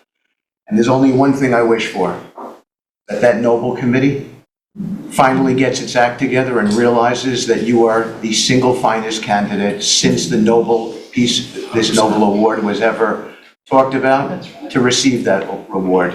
Beyond your success is game-changing out in the world today. And I hope everybody one day wakes up and realizes that. Amen. Thank you.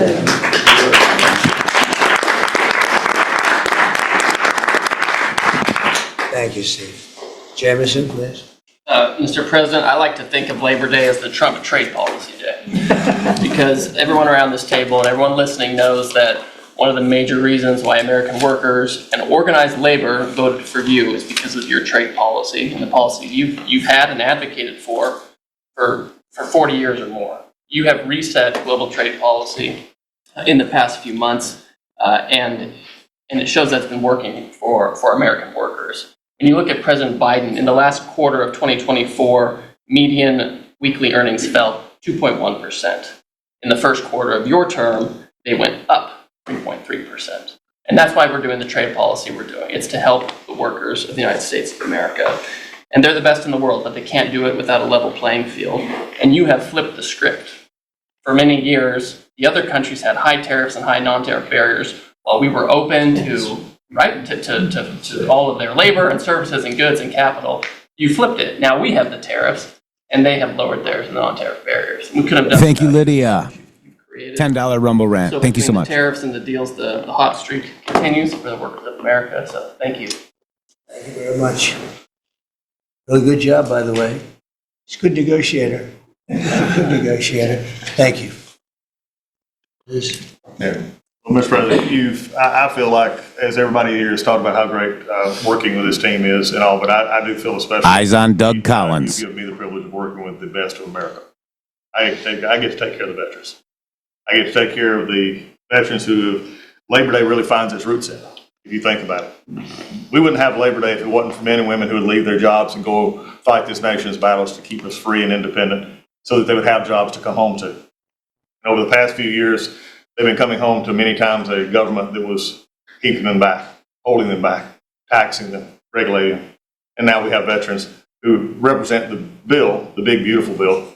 They're the beneficiaries of it. And I get to see them all the time because they're receiving the benefit because they see the jobs, they see the care that they're being given.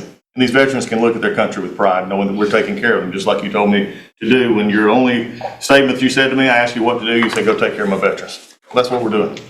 One of the other things we're doing right now is, for many of you, I love to hear how you're deregulating everything, and I've worked from Congress and worked with many of you before. I get to do the same thing with the largest bureaucratic organization in the government. We're deregulating from the inside. And it's amazing to me because we have such a powerful workforce at the VA who really want to do good, but yet they kept tripping themselves up. They kept making their own, they'd take one step forward and put a regulation in that put them 3 steps back, and it always hurt our veterans at the end. We're taking that away. We're making community care again, Mr. President. We talked about this yesterday. We're making community care a part of our direct care system. So if a veteran wants to get into the community, they have our direct care and they also have the ability to go into the community. Something that the previous administration decided they wanted to keep everybody inside because they thought it was a fiefdom they were building. I'm telling you, we're not building a fiefdom at the VA. We're trying to take care of a service organization that takes care of veterans. So how do we do that?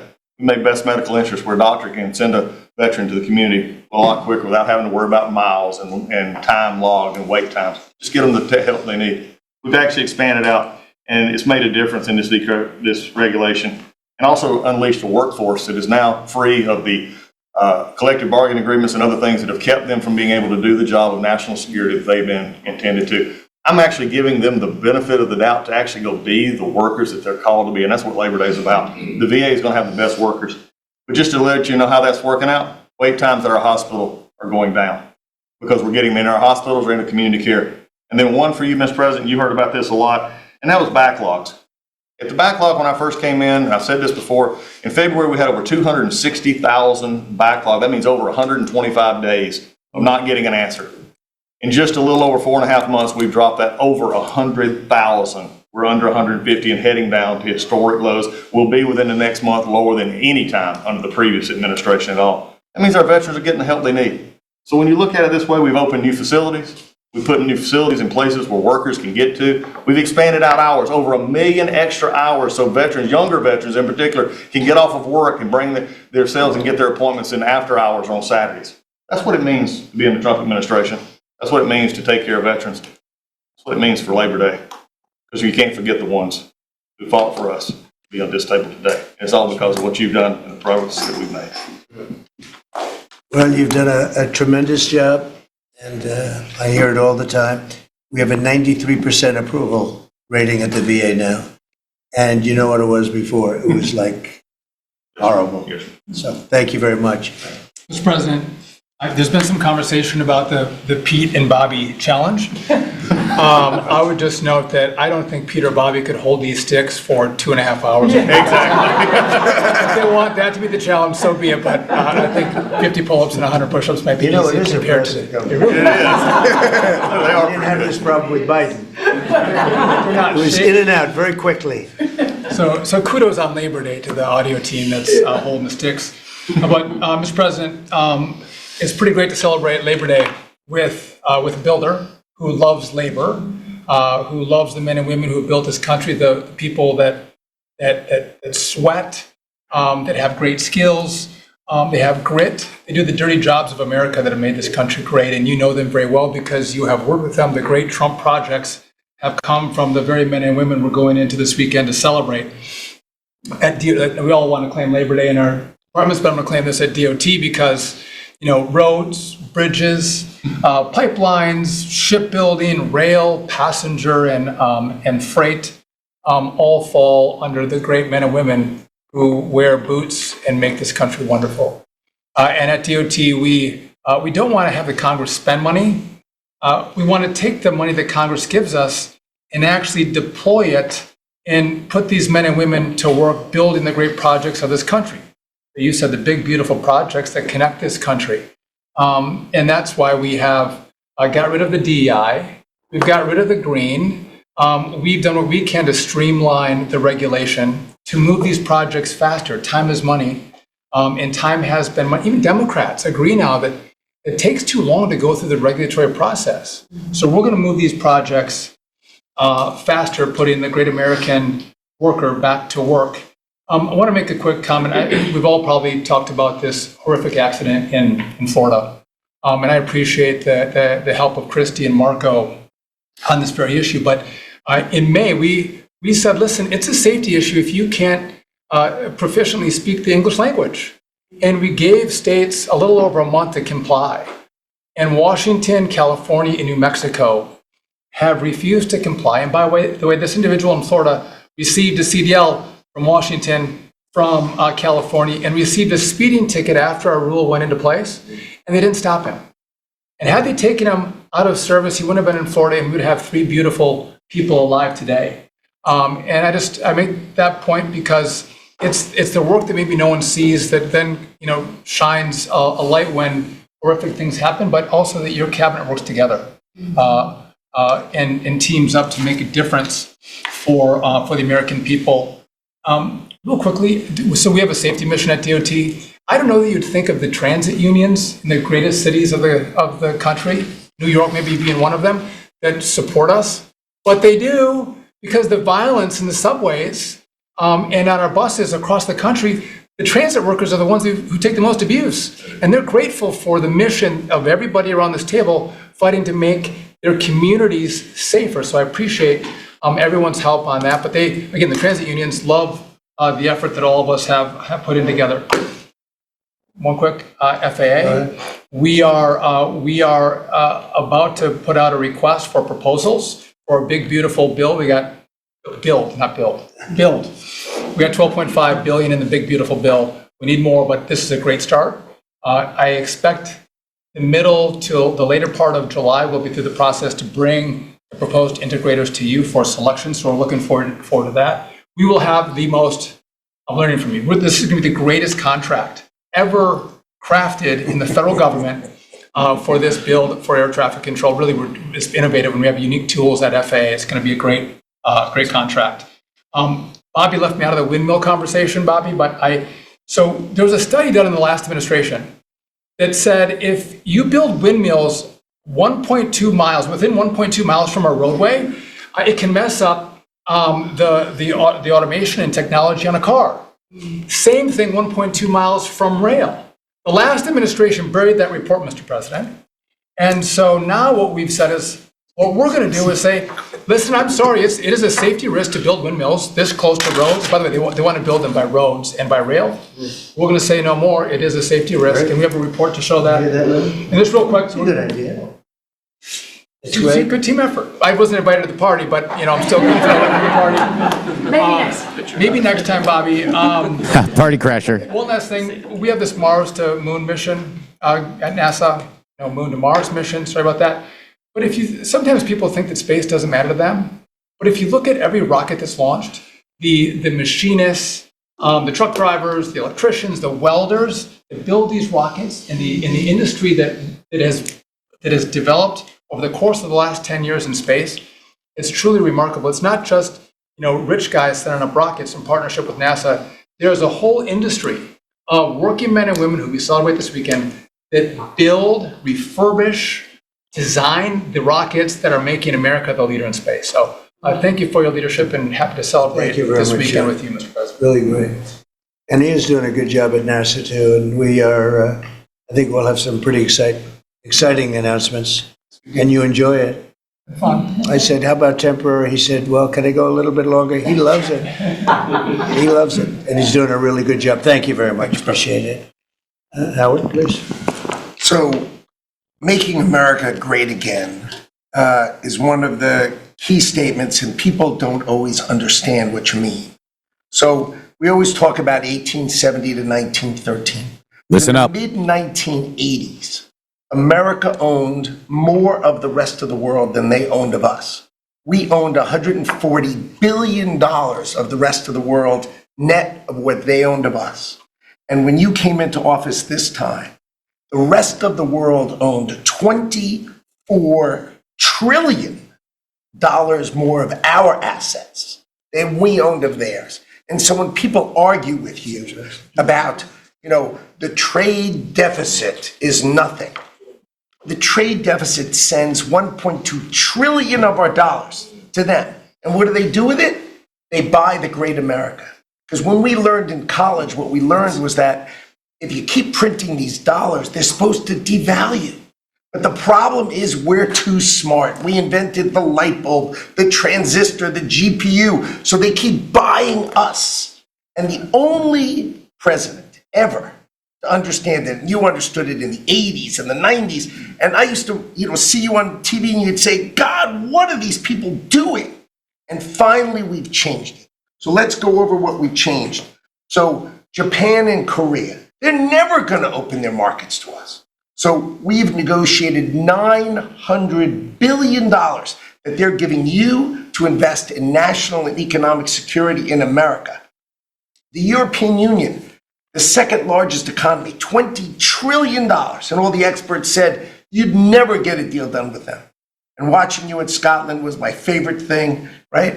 15%, they'll pay us 15%, and we will pay zero. So we can export to their $20 trillion economy, and they can pay to come to the great American consumer, right? So, a couple of other things. 4 days before you took office, the Commerce Department, which had the CHIPS money, they set up this thing called NatCast, which was a make-believe not-for-profit. And they signed contracts to wire them $7.4 billion. This was just nonsense. So we stopped the payment. We got the money. It's an illegal thing to try to set up a department that's not the Department of Commerce, that kind of acts like the Department of Commerce. And what was it filled with? All these people who work for the Biden administration. I mean, it's exact corruption that you talk about. $7.4 billion now clawed back. last week was the most fun. In 1 week, Intel came in, right? The Biden administration had given $11 billion to Intel, given it to them, done. Corporate just gift. And you turn that into really, it was like less than 5 minutes of conversation. And Intel agreed to give us 10% of their company, which of course was worth $11 billion. So it's not socialism. This is capitalism. If you give someone $11 billion, who's just building in America, they're not doing something special, they're building in America. And their CEO told the president he didn't need the grant. And you said, well, then why don't we get something for it? So it's amazing. You're going to watch semiconductors come home, right? We don't produce semiconductors. We've got $165 billion for TSMC. But you're going to watch the whole ecosystem come home because Donald Trump is the only president who understands the magnet to make them come home is one word, which used to be your favorite word. Now it's dropped to number 4, which is tariffs, right? Tariffs are going to bring semiconductors home. They are going to empower Tariffs to execute MFN. Tariffs are going to be one of those tools that he's going to use to do that. We're going to do it for furniture. We're getting autos. We have steel, aluminum. I mean, it has been a blast, a blast. So 2 more things.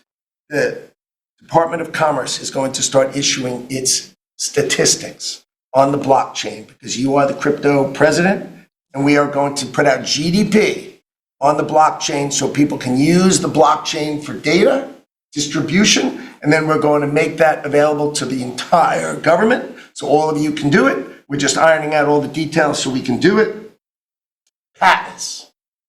We have given tens, if not hundreds of billions of dollars to universities for them to do research, and they invent things. And you know who owns those patents? The universities. So we are going to make a deal with them all, which is if we give them the money, don't you think it's fair that the United States of America and the taxpayers who funded it get a piece of that, right? So we wrote a letter to Harvard, so Linda and I working together. I mean, it's so much fun to work with everybody here. I mean, we just have a blast, because Linda's hitting Harvard and she says, what can we do? Now we send them a patent letter and we'll hit them again. So we're having fun together. This is the greatest cabinet working for the greatest president, and I just want to say thank you. I'm having the time of my life working for you, Mr. President. And people that said that the first cabinet was good, they can go smoke poll, guys. This is the cabinet we've been waiting for, guys. People that were in the first cabinet were traitors, plants, all put there by Chris Christie around President Trump to screw your president, period.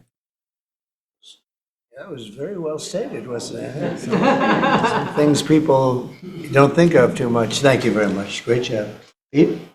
Sure. Well, amen to what Howard said. And I would just say, heading into Labor Day from the American military, sir, we happen to be the largest employer in America. We like to think we have a different form of employees who need to be the toughest and the strongest and the most well-trained and the most lethal.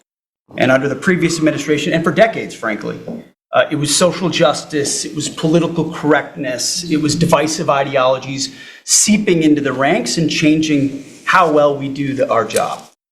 No more. Now it is only merit-based, gender-neutral, colorblind. The best of the best from the top to the bottom. That's our expectation. And sir, you've enabled that. So from the troops directly, which they ask me to say all the time, thank you for your leadership, for your boldness, for your clarity, for common sense, for providing a shield for the rest of us to put America first and to apply peace through strength. We're in the strength business. That's our job, is to stand behind everybody here and alongside John in everything they do to keep the country safe. And the world is noticing. And I wish everybody could. There were 2 meetings yesterday that I think tell the story. One was, because today happens to be the 4-year anniversary of what happened in Abbey Gate in Afghanistan. Mr. President, you had the families in, who you've met with multiple times, who, when the cameras were on and not on, acknowledged, sir, you were the only one that gave them a proper greeting, that recognized what they gave their sons and daughters in the debacle that was the withdrawal in Afghanistan, that we will bring accountability for the Defense Department through our investigation. That's good. But at the same time, the world sadly took notice, whether it was Israel, whether it was Ukraine. Those wars never would have started if you were president. Instead, they looked at the foolishness of Joe Biden. Under your military, your Pentagon, we are restoring deterrence, whether it's Midnight Hammer and those beautiful B-2s, 37 hours straight, whether it's counter-drug operations in our own hemisphere, whether it's the border, working with Christie and the national security team, whether it's LA, whether it's Washington, D.C., you name it, whether it's Europe. Our allies paying 5%, now our allies in the Indo-Pacific stepping up to do the same. That's a recognition that American leadership is here. And then in the second meeting, we were talking about what we're doing in D.C. and Pam's taking the lead. I have to say, just pause for a second. When I look around this table, yes, there's a national security team of Steve Witkoff and John and Scott and Howard and the vice president and Susie and Christy and Tulsi, but to every person here, we work together on a daily basis. And if you call me and I call you, if the answer is yes, how do we do it together? I think that's exceptional. It's what the American people deserve, and you've demanded that, sir. So I very much appreciate it. In that meeting on DC, I started my sentence by saying, the Department of Defense. To which you said, that just doesn't sound right. So maybe next time we're here, my card will read Department of War. We'll see. But it's not, here's the thing, here's what people miss. It's not just about words. It's about the warrior ethos. It's about what the department is supposed to do. George Washington started the Department of War because he wanted us to win our wars. Our founders didn't want endless foreign entanglements. They didn't want endless contingencies and deployments. They wanted an empowered military that the handcuffs were taken off to fight to win and then bring those troops home. So my platoon in Guantanamo Bay, our motto was, those who long for peace must declare for war, must prepare for war. We don't want war, we don't seek it. You are the peace president, sir. Because we are strong, our enemies know what we will do. And so whether it's Secretary of War or Secretary of Defense, that warrior ethos is changing. We're going back to basics. Our drill instructors can be drill instructors again, sir. So from the minute of the tactical of standards to the strategic of B-2 bombers, we're focused on what matters. At a meeting yesterday on Golden Dome for America, which is on track to deliver strategically for the American people. Munitions and the Deputy Secretary making sure our stockpiles are overflowing. That's our job. I'm an honor to be a part of it, sir. Thank you for your leadership. I think I like Department of War better, but we'll make that decision, right? But you've been great. Thank you very much, sir. So Marco, go ahead. Well, Mr. President, first of all, everyone's made this comment already and needs to be echoed again. You were elected as the president of working Americans, and that's why this Labor Day is so meaningful. For me personally, this is the most meaningful Labor Day of my life as someone with 4 jobs. And so,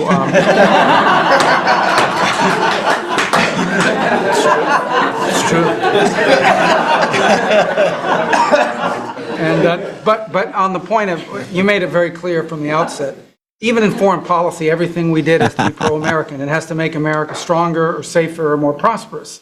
And there's just a few things I want to touch to because it involves your team under your leadership making it happen. The first is, for the first time in the modern era, we are truly on offense against organized cartels that are pumping poison, killer poison, into our cities. And that's a team effort. It's Christie's team, it's Pete's team, it's Pam's team, and obviously it's under your leadership. And by the way, we're getting incredible economic international cooperation. Countries just in the last week, Ecuador, Paraguay, Guyana, Trinidad, today Argentina, all joining us or trying to be helpful in advancing this. And this just, one thing is we're going to stop drugs from coming in and we're having record seizures. But another thing is to build an international coalition against the scourge on the international stage. The second is mass migration, illegal mass migration, which is dangerous for the country but harmful for American workers. What's happening on the border is essential, but it's not just what's happening on the border. And again, Christy and her team have been essential in this. We have countries all over the world that are actually helping us, whether it's through safe third country agreements, whether through it's stopping the migration flow from coming here in the first place. Incredible international cooperation. You've redefined our border. It's no longer just our physical border. We are doing things ahead of time to prevent this from happening and getting cooperations from countries that we've never seen before.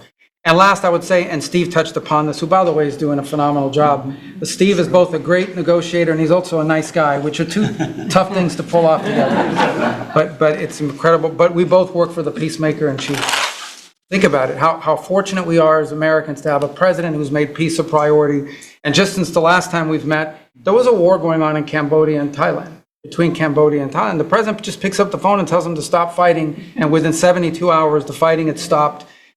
You know, there's no other leader in the world that could have done it. And the fact that you were willing to spend time to do that and to make it happen is, of course, essential. And then the war that didn't happen because of Azerbaijan and Armenia coming here to sign that peace deal, which is historic in so many countries. You know how many countries said, oh, it's never going to happen, it isn't possible. And it occurred, Mr. President, because of your leadership. And then on a point of personal privilege, I wasn't even going to raise it. I haven't even talked to you about this. It's a little controversial, but I think I need to bring it up at this time of year. This thing about people getting married on Saturdays during college football season is a scourge, Mr. President. It's dividing families. And I don't know if we can have an executive order on this, I'm just saying, but it's really difficult. There's 7 other months of the year that people could get married, so I just wanted to say that because it's very, very difficult. Thank you. Fantastic. Thank you very much. All right, guys, we're going to go ahead and wrap it up. We did an hour of overtime. This is what you call transparency. I really loved Lutnick's comments as well about how America lost everything after the 80s. You know, what is happening is America is back.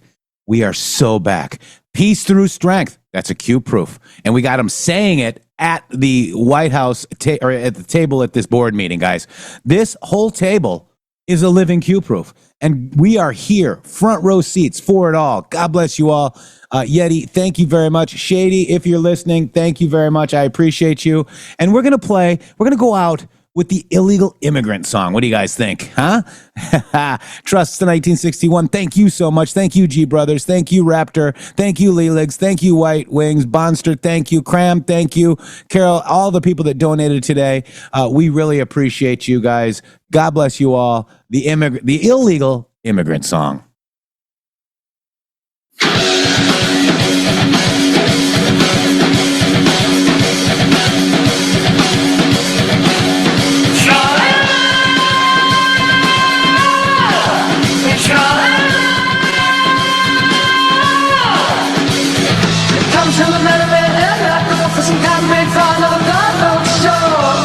Man will be big odds will fight to rescue our lands. He'll keep his word, snowflakes cry. Oh, mega Trump is coming.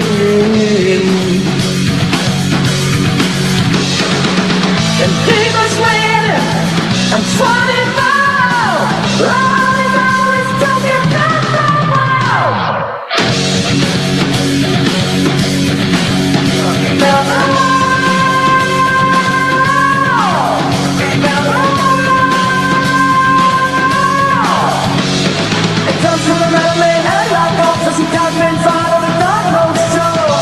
Sweets or knocks on me, it's human we adore. 45 kept us out of war, and we will never fall.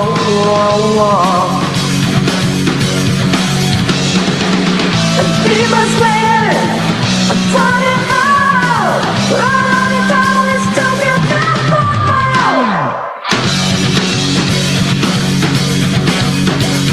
somehow we can stop a country's influence. A dark Trump can win the day. What's all about the losing?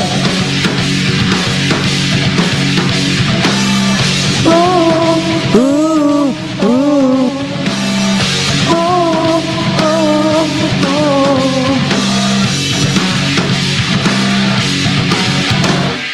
www.mg.show. Boom.